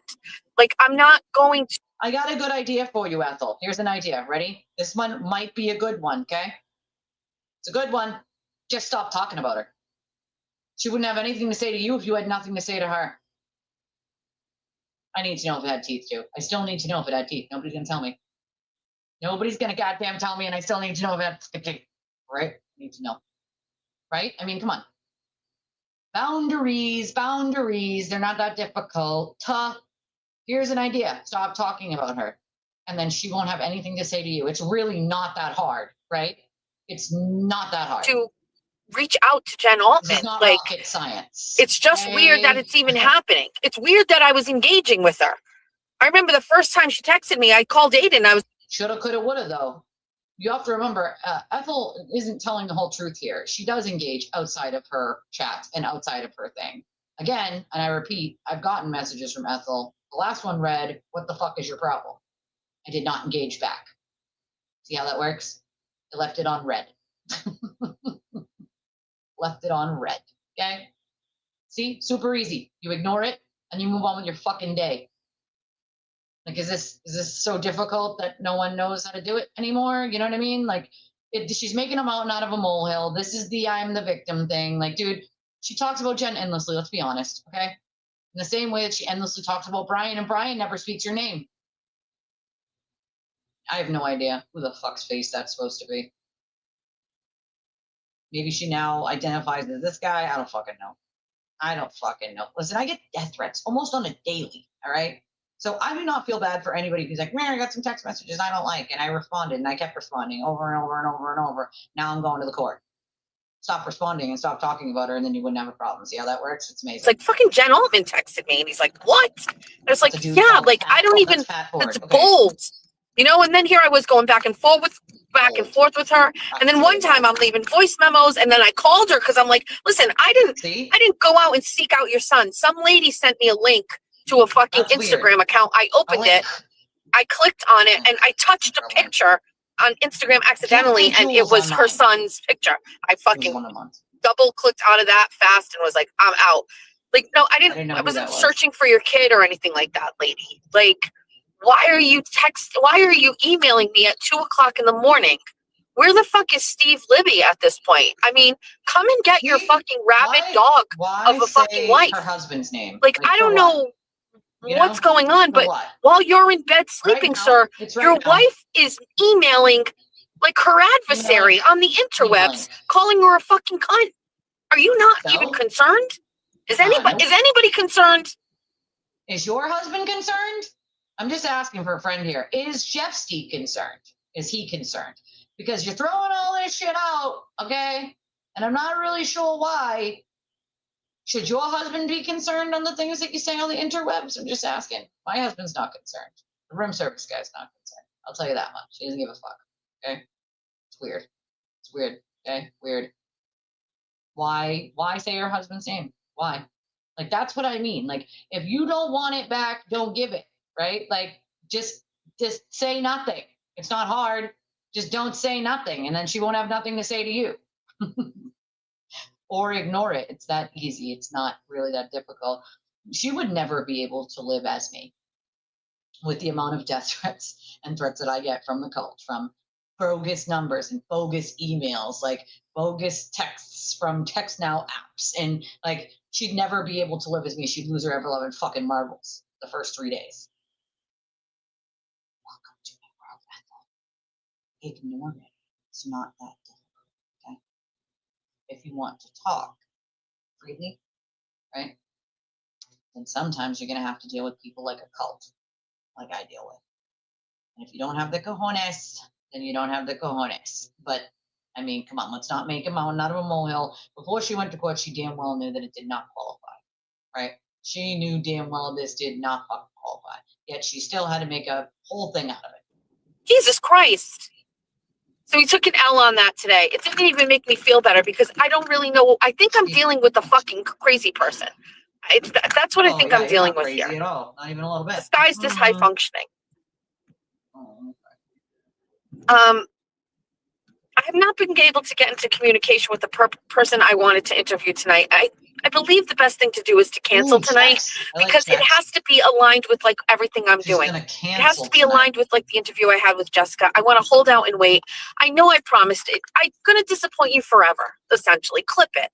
I'm going to disappoint you. I am burnt out right now. I'm burnt out. I didn't get any sleep after the gentleman thing. I barely sleep as it is. Go ahead. You can go. It's Jen Altman texted her. Go ahead, you can go. I said go. Thing to not just go back to sleep. I love Chex Mix. It's delicious. Another crazy thing that happens today is, you know, I'm not even saying the plot thickens, but remember how I always told you, like, in time, things will make sense, right? No, or that's the shit. If you wait, the truth comes out. I'll tell you the truth way later on. You guys are going to think it's crazy, right? You're going to think it's crazy. And then what happens? He doesn't tell the truth because the truth will make him look crazy and because he's lying, you know? I like the bold Chex Mix. Okay, that's my favorite. The bold kind. I actually, they sell the powdered packets now? So you can just buy the Chex and put it in a bag and then buy the bold like powder packet and then just like shake it in there. So like the stuff that you don't like that you pick out, like whatever one it is, you don't have to have. You can just buy Chex and then the bold packet. You can do that now. They have Chex Mix packets, seasoning packets. Buy them at Walmart. Dude, I worked 6 days a week. I don't want to fucking hear shit about being burnt out. I am fucking burnt out after burnt out after burnt out. Right? Most people who work every day are burnt out. We still do it. Life. And I always find like there's crazy things that like ultimately I wish I had known at a certain time and I didn't know or whatever. Today, a woman messaged me, and she told me that the day Aiden Carney told Jessica Walsh to take down the pictures of the sex toys, right? That day, or I don't know, the day after or after that. This woman had kind words to say to the broken baker. She reached out to him in a text message. And she hid her message of what she said to him from me. She said she deleted it, and I don't mind. I'm sure it could have included things like shitting on Jessica Walsh or me or whatever. I don't really care. It's not the point. And I love the fact that she recognized that maybe something, or maybe it was really deleted. I don't really know, but she basically recognized like it was important for me to see the actual message that he sent back to her. And the message to this woman was essentially like, well, she was sympathetic with him and she was feeling bad for him and she's a fan. And so she was like, I'm feeling terrible. This happened. Here's Aiden on his bus stop live that down. It's horrific. Like this is really when Aiden started to get into it, right? So Aiden's going all in on this guy, helping him out, using his words and his platform to really influence other people and Jessica Walsh to take these things down. And this is really goes hard line on it. As Aiden is doing that and going all in on a guy and basically saying he is upset and stressed and blah, blah, blah, blah, blah. Do you know what this motherfucker was texting this woman? She sends him this sympathetic message and he responds to her, Jess Walsh is like a fucking loser or whatever, blah, blah, blah, blah, blah. But if anything, at least it's great advertisement for the ladies who want dom sexting. So here's Aiden out here basically going off of the Four Loko stream where like he loses his mind. He's a goddamn victim.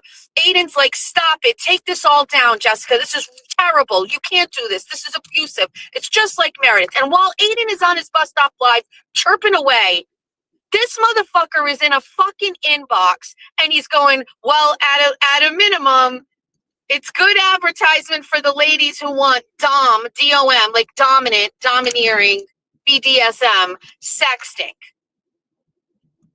And I love that this woman sent it to me because she's like, you're right. Like, you're right. Do with this what you will. But like, he was not upset that day. He was literally joking about it being a great advertisement for all of the women out in the world to know that he is really into dominating them sexually. I read that and I was like, what the fuck? Are you fucking kidding me?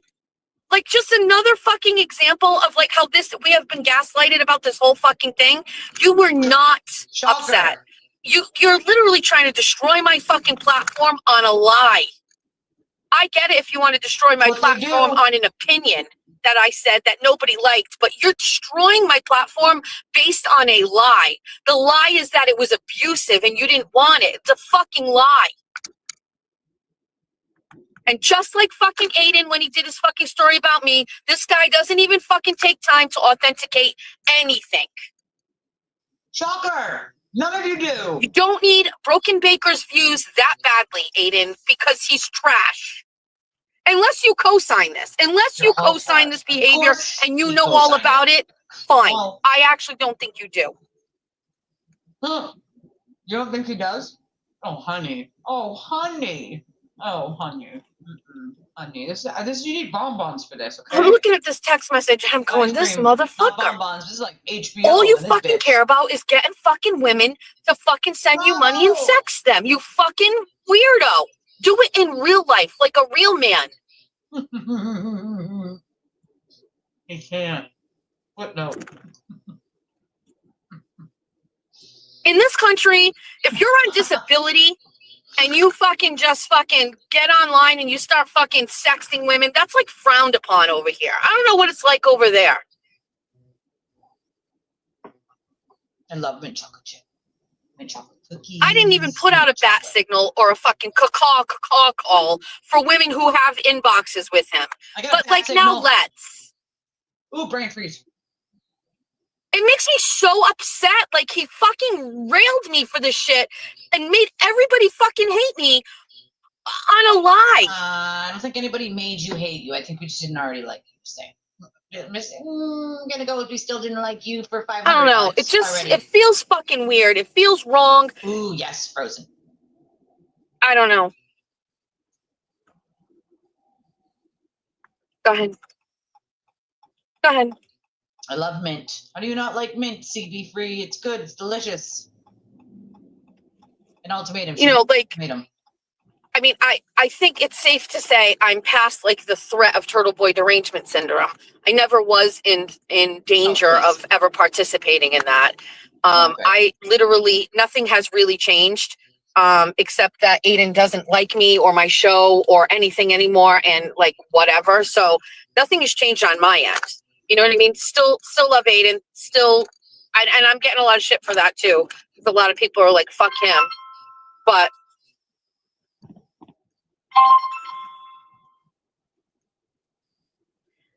Mother? Huh? What? I had to bring Georgia to work. I'm on my way back. I am going to make supper. I'm not sure. I have both beef and chicken out.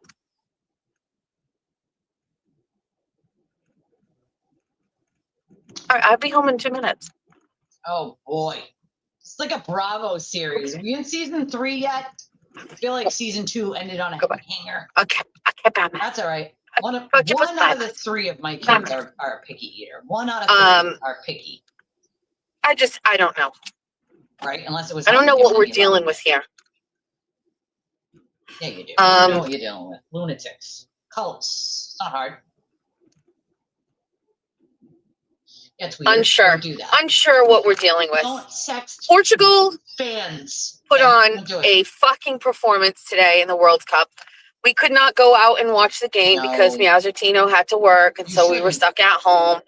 And I'm very sad about that. But listen, you should never catch heat for being anywhere. You should be allowed to be wherever you want to be. Okay. There's people in my chat that are all over everywhere. Right? Like, I don't care who is in whose chat, who's listening to the show, so on and so forth. Like, that's up to the person who's watching to decide what they want to watch, what they want to listen to, right? Like, we're not a cult here. So no one here is going to give you shit. Someone there might, but again, we're not a cult, so we don't care one way or another. We simply don't care. He's kind of angry, right? He's kind of angry. I don't know if I could deal with my husband being that angry all the time about like everything. My husband makes me laugh. He's a funny guy. I can't. If he was angry all the time, I would be fucking miserable. I don't want to fight with someone else. I want them to be angry about everything. Nothing pleases them and nothing makes them happy. Like, no thanks. I'm good. But we are able to go watch Portugal play on Saturday night, which I'm so excited about. We play Colombia, and Ronaldo with his 2 fucking goals today, looking fucking. Fun fact: I'm Puerto Rican and I don't eat spicy food. I don't like spicy food, so don't worry. You don't like mint. I'm Puerto Rican and don't like spicy stuff. Guess we're even, right? So I don't like spicy stuff. People like Puerto Rican, you're supposed to like spicy stuff. Like, who the fuck said that?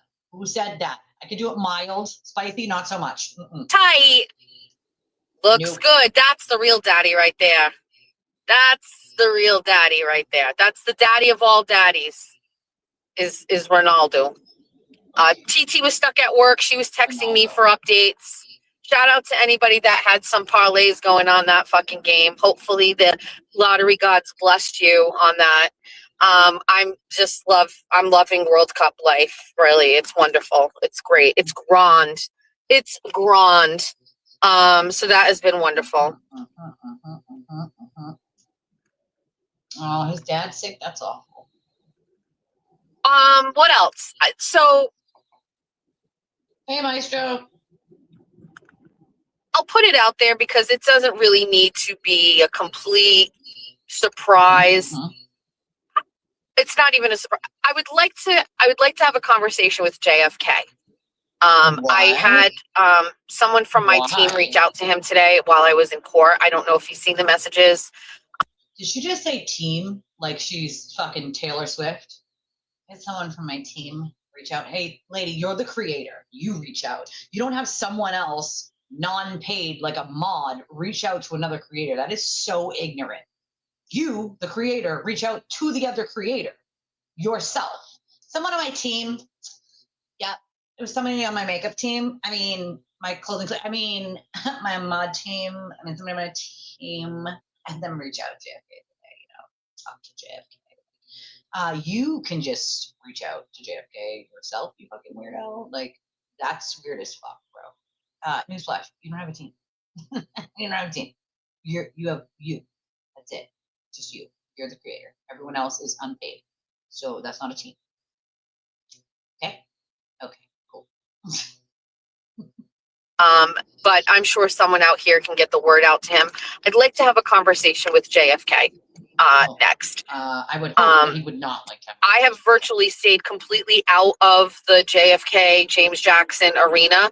I don't pay attention. I don't watch. I had him, James Jackson, blocked on Twitter for a very long time, like going back a real long time. However, it is the #1 requested person that I interview. I have had people inbox me relentlessly about JFK, and apparently he has been having some very sensible conversations around what's been going on. I am not privy to them. I have not heard them, which I also think is actually very interesting to me. I have some questions for him. I really do. And so I think he's also one of those people that I think would provide a very interesting interview. I think Jessica Walsh, whether you agreed with it or not, was an interesting interview. It wasn't perfect, and I think maybe it went on. Okay, see, here's the difference. It was interesting to hear her take on things, but your questions were not interesting at all. Your questions sucked, and you cutting her off and not letting her say things that she wanted to say also sucked.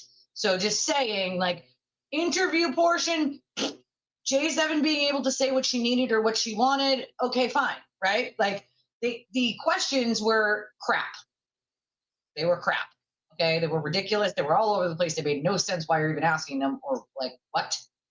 And then when she wanted to answer them, you sort of cut her off.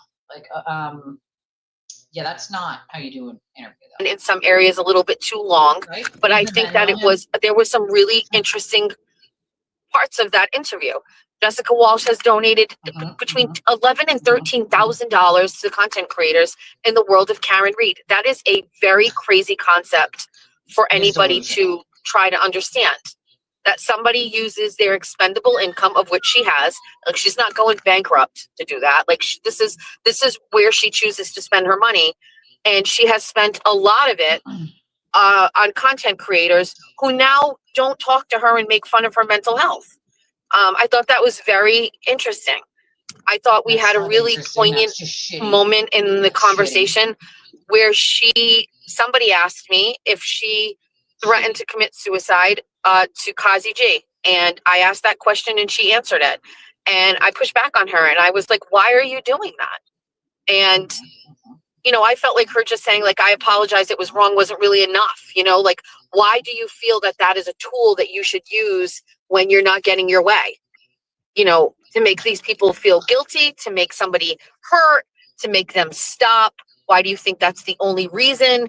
Have you done this before where it's been effective? So we really kind of tried to like get to the bottom of that. I'm not sure we actually got to the bottom of it, but it sure as hell is more of a conversation surrounding it than I've heard any other time or elsewhere. And then also too, I did think that we talked a little bit about the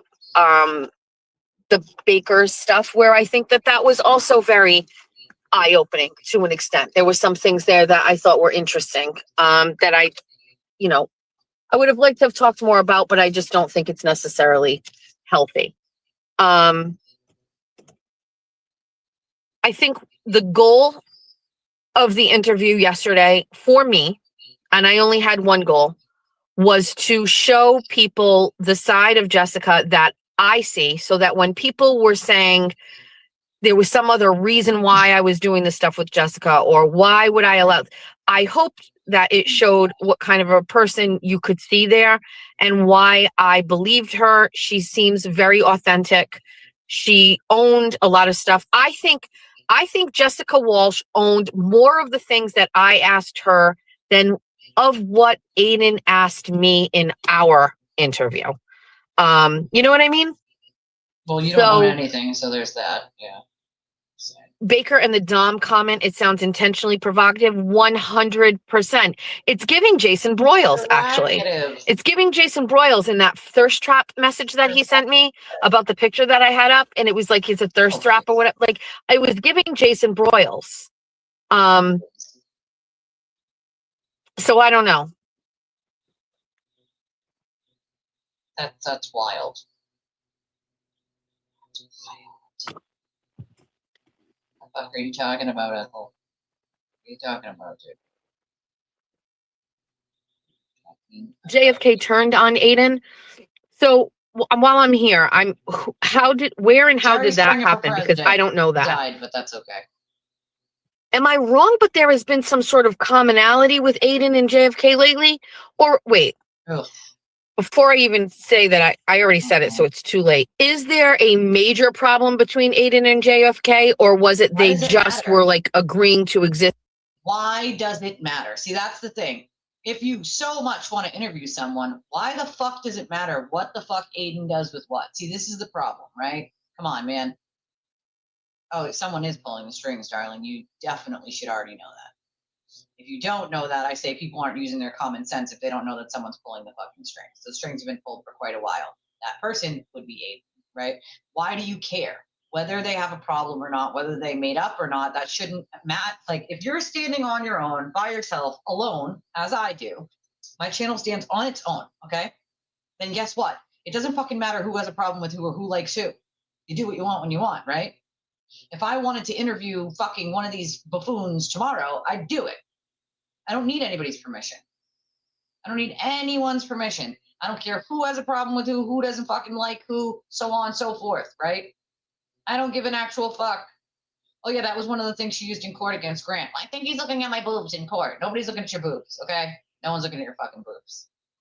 No one's looking. Everyone is afraid to say it. Of course they are, except me. I'm not afraid to say it.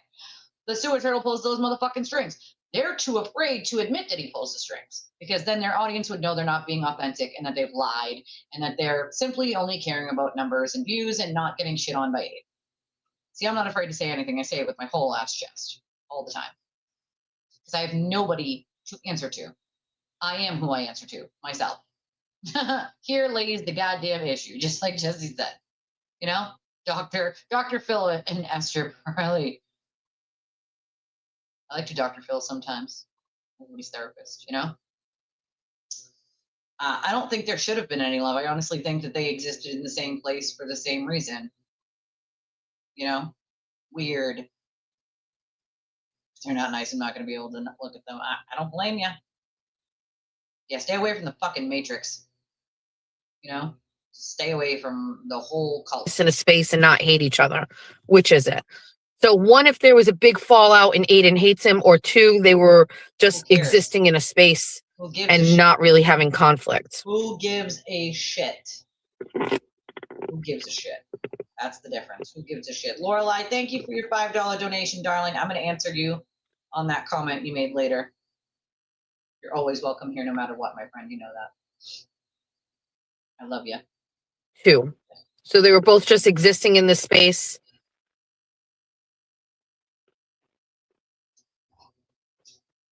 My simple creatures. They are simple. My husband's super simple. Wait, does it really go back to the recording? I'd like to have a second exit interview with Aiden Carney and talk all about the recording. How many people did the recording fuck with, out of curiosity? How many people were tortured by this fucking recording? How far did this reverberate?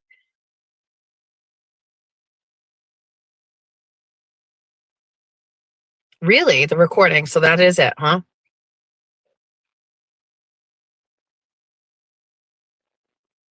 So why are we overlooking the recording? Is the reason why we are overlooking the recording because of the taboo that it is a crime? I feel like Aiden has talked about the recording. He has admitted to the recording. Is there anything left unsaid about the recording? Because if not, then why are we not really talking about the recording?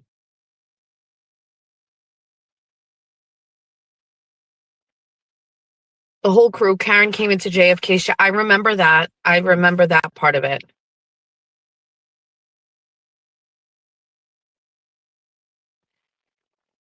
Aiden saying nobody cares is him projecting that hopefully nobody cares. But the truth was everybody cares. I can tell you I cared very much.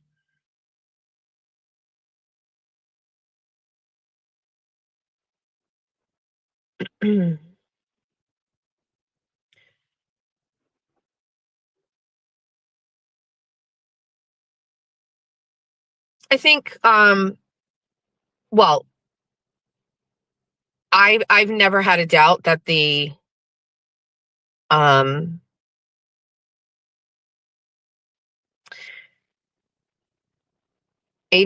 hates JFK maybe because of the of the recording. I don't think it should be put away for Aiden's sake. Don't need legal shit on Aiden after the fact.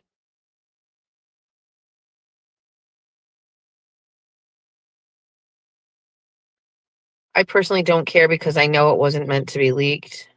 Aiden not caring is he cares. Him saying not, I don't care is him very much caring. Just saying. Oh, absolutely. Because he watches everything. He's a stage 5 clinger. He's one of my stage 5 clingers. He's a stage 5 clinger, stalker, you know, it's fine. That's what he does, you know? It's wild, right? First word problems is for sure, you know? Oof, I did too. I think we all did. Let's be honest. I feel like we all knew that the Iran deal would bust. A lot of people have been down that rabbit hole. Fellas, for you fellas, I asked my husband what he wants if we order out dinner, which we never do. And he said, steak bomb, no cheese. To be fair, he's allergic to cheese. He's lactose intolerant. So that's the only reason for no cheese. I don't know what I want. I don't know what I want. I don't even know what to do with myself right now. I'm like, what do I get? What does me get? What does me get? I feel like I want pizza. But then I feel like a pizza's too much. Like too many slices. Like I want all the slices to be eaten. You know what I'm saying? You know what I'm saying? I need suggestions. Suggestions in the chat, folks, while I'm looking at the menu.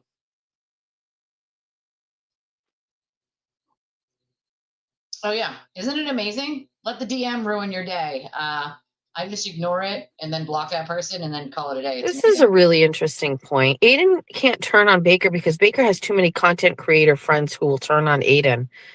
No. I don't have any content creator friends. Aiden doesn't care about any of that. That's FYI. interesting. Aiden doesn't care how many. I don't know why I never thought about that. Because it's stupid. That was a stupid point. I don't know who made that point, but the point is stupid. Aiden doesn't give a fuck if you have 50 content creator friends that will also turn on you. He will do it no matter what. See, people don't seem to grasp who Aiden is. He does not think things through, okay? None of it is thought out. He just does it on pure emotion and pure, like, rage. That's it. Oh, my God, me too. And I'm just like, yeah, that's a loser. No thanks. I'm not opening that. I'm good. We'll just leave that there in the requested messages folder. You know what I mean? Just going to leave that one right there. Most of what I get is good. Will, Baker, the expert, Lauren, chat rats. I guess you're right. Pasta. Pasta's good. Will told JFK he never heard it and it didn't exist. And if it came out differently, Will would get on a live and call TV out. And then when it happened, Will pussed out. Oh. Of course. How far back was that? Will does. He bitches up. I have Nurse Kim. No, I think Kimberly should not be connected to me in any way. She got enough of heat already.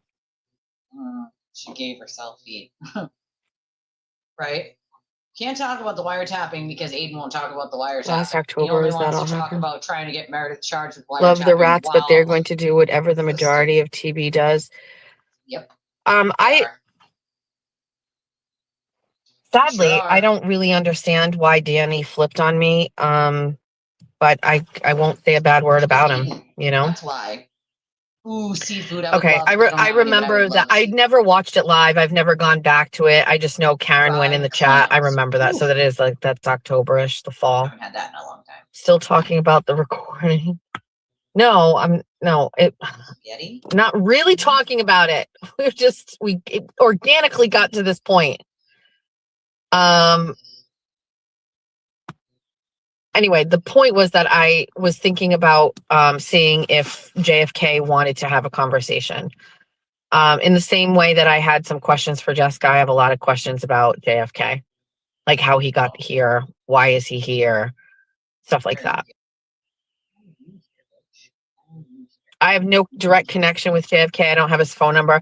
I remember he called into my show one Saturday, and it was fine. It was unexpected. I got a lot of shit for that too, I remember, but I didn't care. And I went through my phone to try to find that phone number. I don't have it. If anybody has a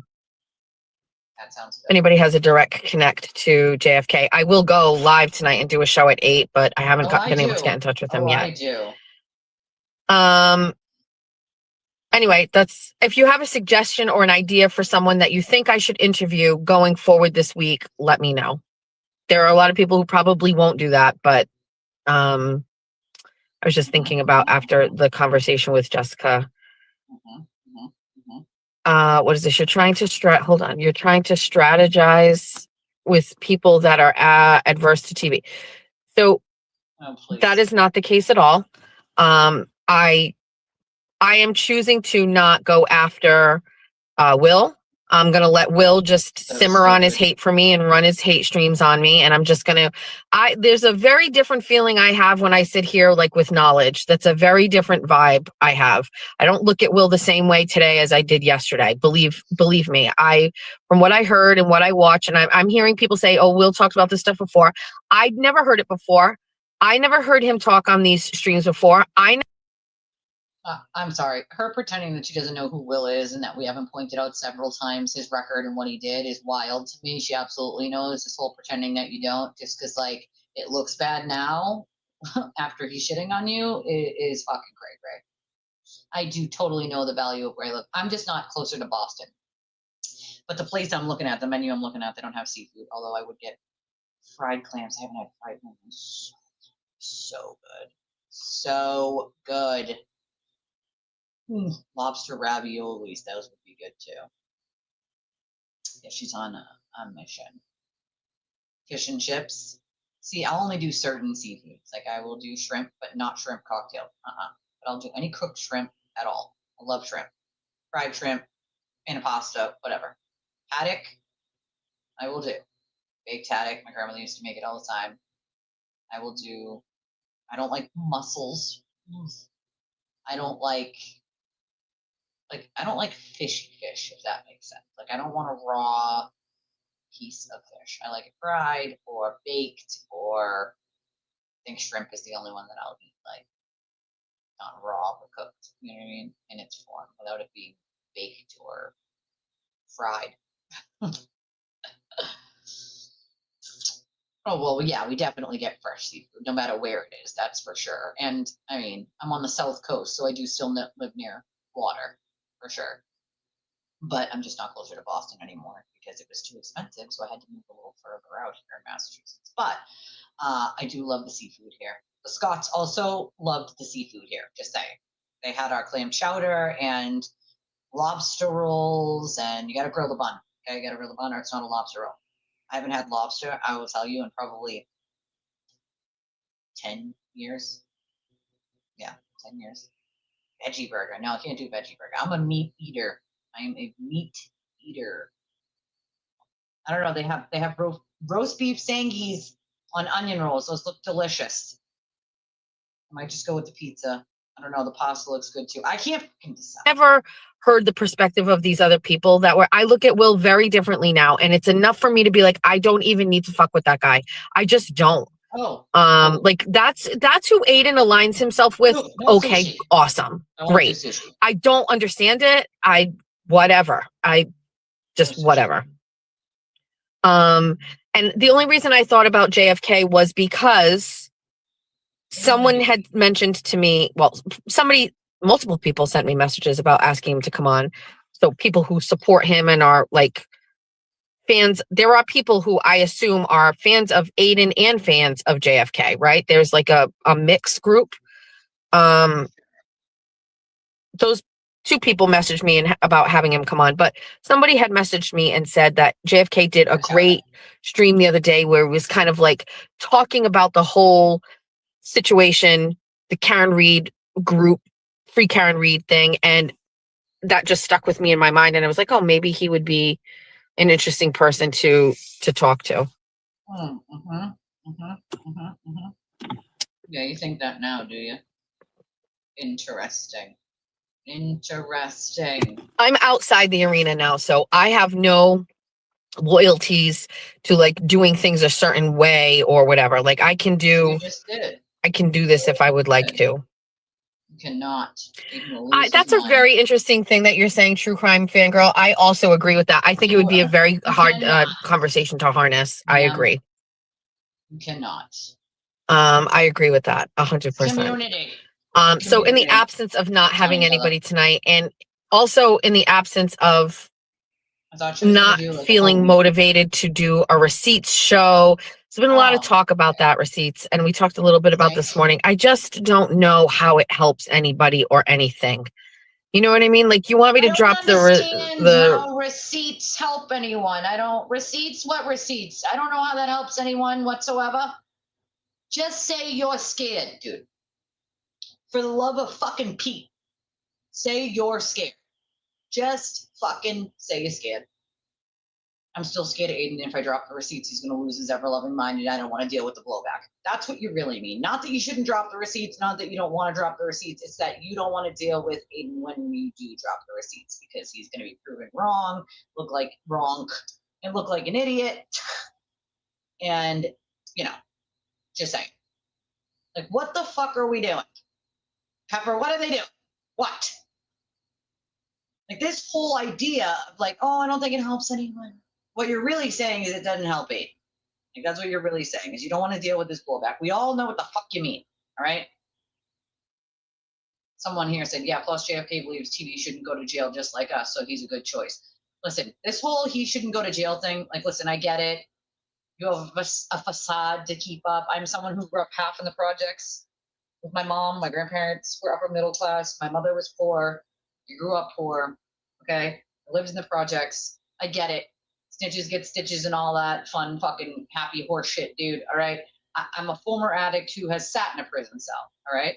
I am also someone who worked in corrections after that. Right. There's a fine line between no one should go to jail for anything ever. And it is very abundantly clear that this man committed crimes and he belongs in jail because he keeps hurting people. Innocent people, I might add, because he can't take responsibility. This whole idea that no one should go to jail, he shouldn't go to jail, blah, blah, blah, blah, blah. I'm just not buying it.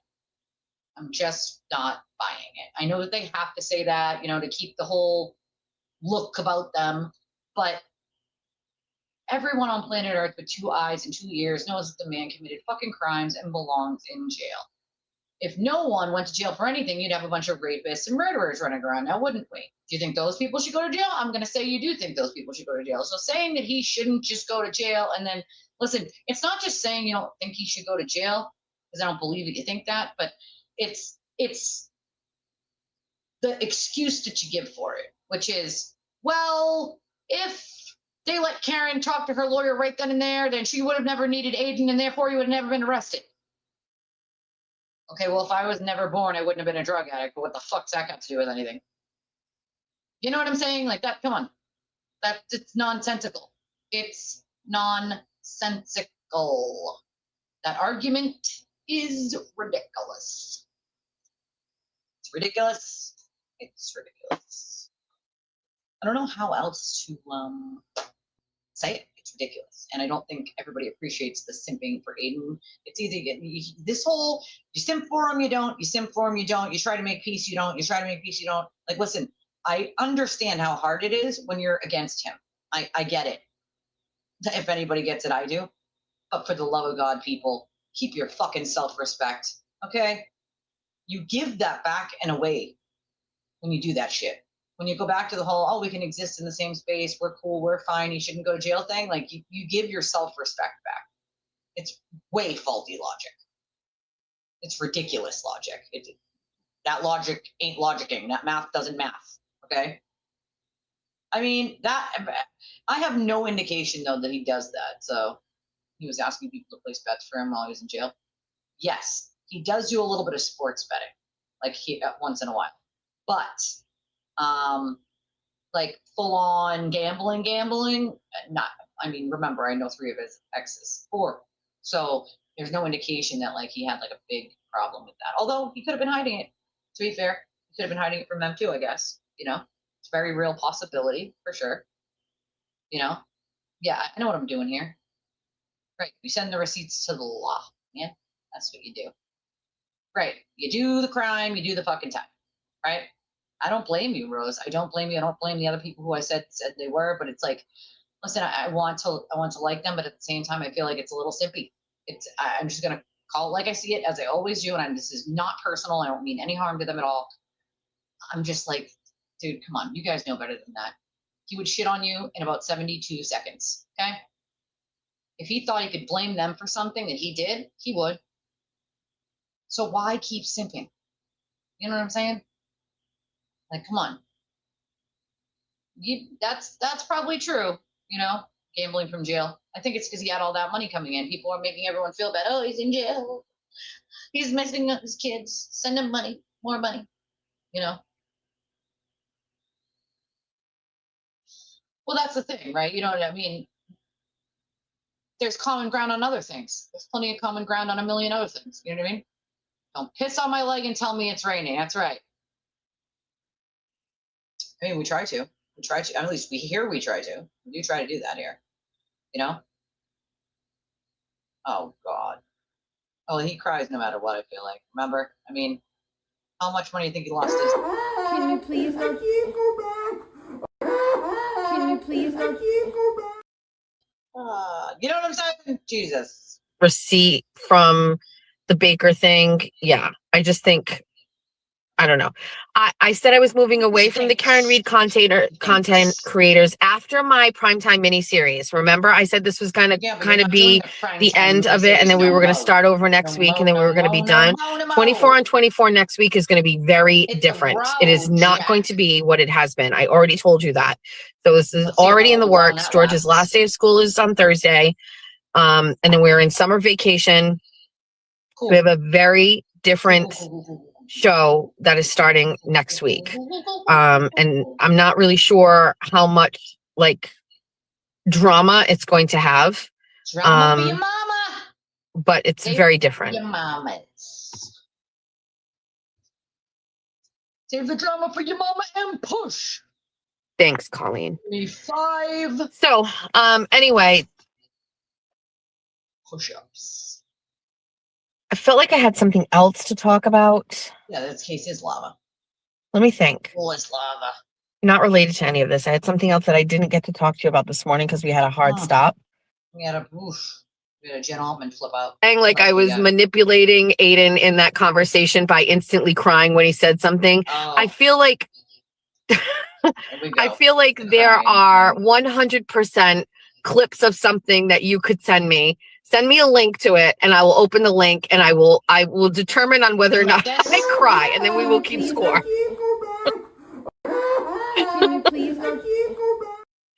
That one's pretty funny, right? Like, I know.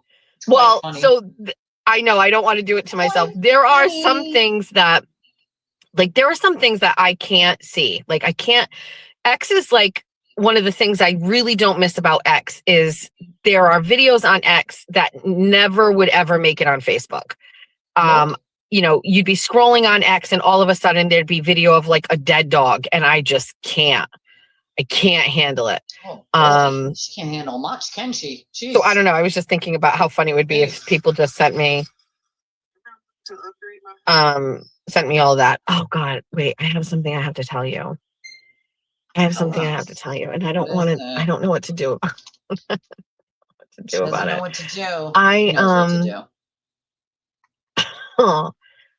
don't know if now's a good time. So I was at Salvation Army yesterday with Georgia, and I bought some clothes, and they had a wooden bench, like a wooden bench with a cushion seat, a matching chair, and then a matching rocking chair, just like it. And it was very good wood, but it had been painted over.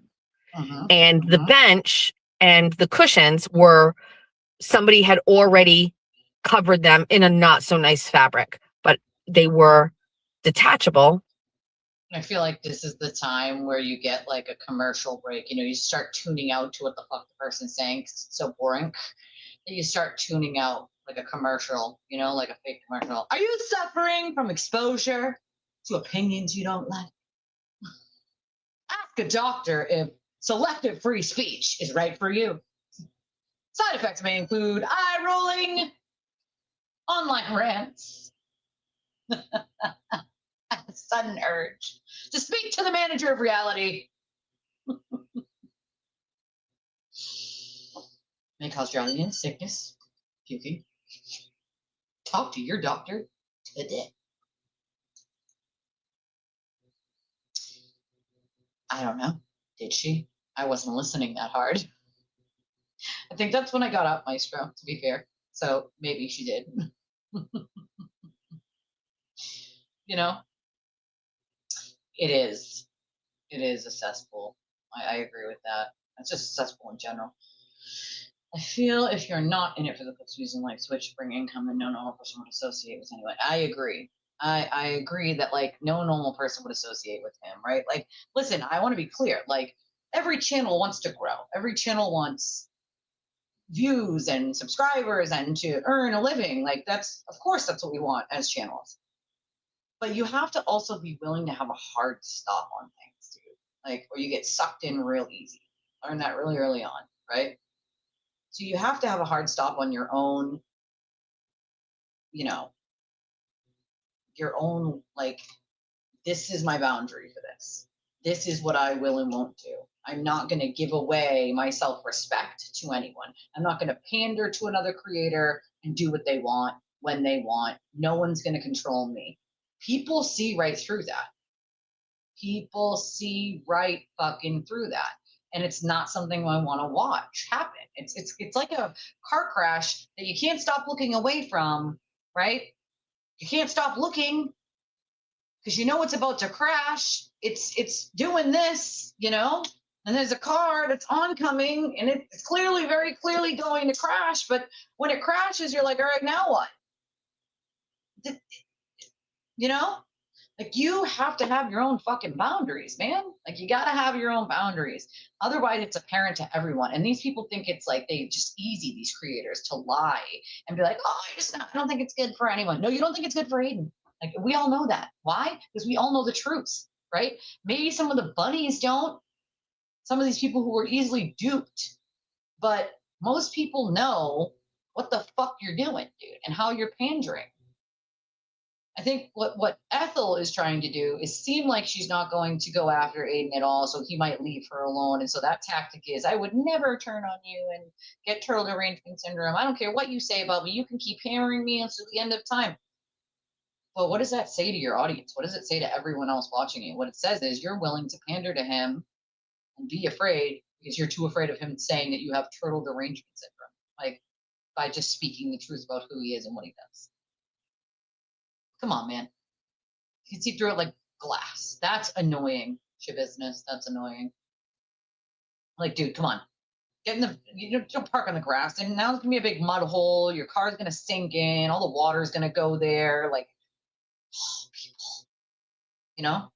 And that's the other thing. Like, I think, like, you have to remember, not everyone can donate. Not everyone has the capacity. Not everybody can afford to. And that's why I always say, like, please just smash that like button. You know what I mean? Like, not everyone's going to be able to afford to do that. So, like, make sure that, like, on your way out, you just boop, hit that like button. Leave a comment on the video when I'm not live anymore. And that all helps, right? Those are ways to help a creator without giving dollar amounts. Not everybody can do that, right? So if you just hit the like button, right, and you leave a comment on the video when it's not live anymore, that helps the algorithm push the video out for the creator. It's a big help, you know? Some of you leave, Darkside does all the time, leaves a heart on every video when it's not live anymore. And I appreciate that more than you even know, right? It's just it's the thought. You know what I mean? It's the thought, you know?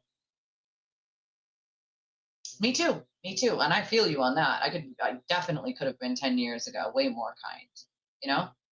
Every time I see it, every time, right after I'm live, I'm starting to relax. My phone goes off and it's a little heart from Dark Side of the Moon. And she always just leaves a heart there after the video is not live anymore. So it's in the comment section. And I appreciate that because it's important to get, you know, comments on those videos and the like button.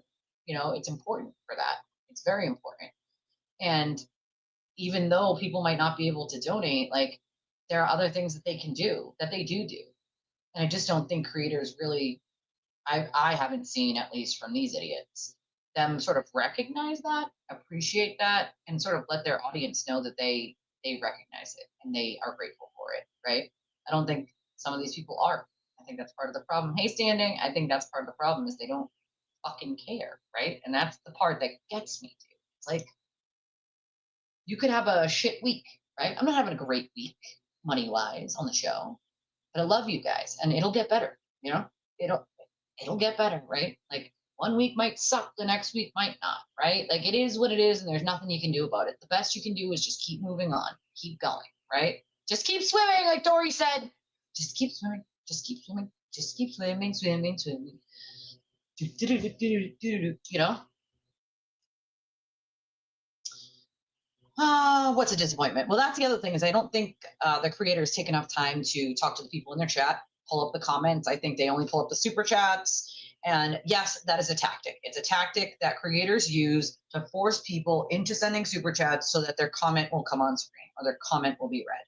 And I feel like you're losing a lot of your community by doing that. Like, you're missing out on getting to know people and answering questions and doing all these things to connect a community together when you're just actively ignoring your chat unless it's a super chat. Like that, I think it's a mistake, but Who am I? I'm not Mr. Beast, right? I'm not Mr. Beast, so fucked if I know. But I also don't do long form videos. I do live stream content. So it is and it isn't consistent. It is consistent. So for instance, like I do get ad revenue, right? So I know about how much a month I get from YouTube. So I do get an income. It's just one time a month, and it's not as much when you're a small channel. Once you're a larger channel, it's it's more, and so then you're fine, right? But you have to start from somewhere. It's like starting working flipping burgers. You're making the $7 an hour, and you go to maybe one day you own one, right? Like that's where it is. You start from the bottom and you work your way up.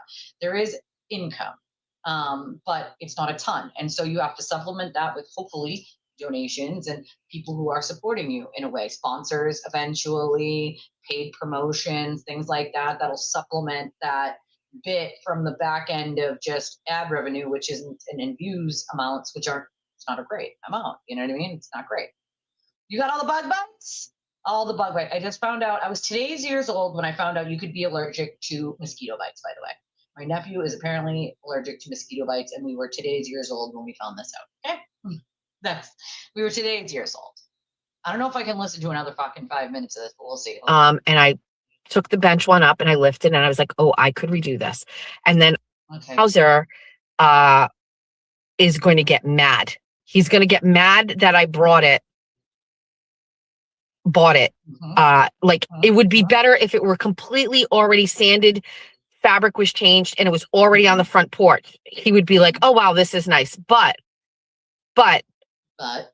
in its current form, which is like a cream paint that's all pucked and needs to be sanded and hideous, that he is going to look at this as like hashtag no more strays, Jessica, no more strays. So now I have to call Salvation Army and I need to tell them that I am not going to pick it up today because we're going to have to go pick it up tomorrow during the day when he is at work. So let's make that call together. I am so glad I remembered to your live streams. Your husband doesn't listen to your live stream? That's weird. Okay. Now, I did just... Fun fact, I don't keep secrets from my husband. I feel like this is like a nature show. Go out into the sun porch. This is what we're watching right now. We're watching a my fucking hope is like that a he is not listening and he's just watching Portugal like replays.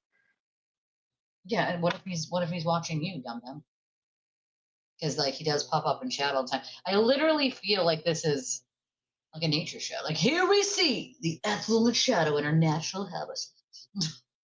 Notice how she carefully monitors the environment for any signs of disagreement. Once detected, the species becomes highly animated and begins a complete series of social media maneuvers. It's like a nature documentary, dude. That's what I thought of immediately. I'm like, is this real life? Like, what are we listening to right now? Like, what the fuck is happening? What is happening? I cannot. I can't do it. Yeah, I'm done. I can't do it. No more Ethel. I'm done. I can't. I've had enough. I'm tapping out. Tapping. Oh, I can't. I can't. I feel like it's LOL cow content for fucking days, dude. But I can only handle so much Ethel in one day, okay? Like it's a lot for one day, right? Fuck, dude, it's hard work. I just can't. Just can't. Just can't. Your cat manner? Just can't. I can't do it. I cannot. Okay. I'm gonna wrap this up because yeah, I'm starving like a hostage. And I gotta go eat. I gotta do that. So yeah, tap me out. Tap me the fuck out. All right. So tomorrow's frickin' Wednesday. And there's some court hearings tomorrow. So we will be covering those for sure. If oopsie, what'd I do there? Oops. The audio of Ethel's hearing comes out, we'll pop back in and play that. I know Meredith is waiting on that, it looks like.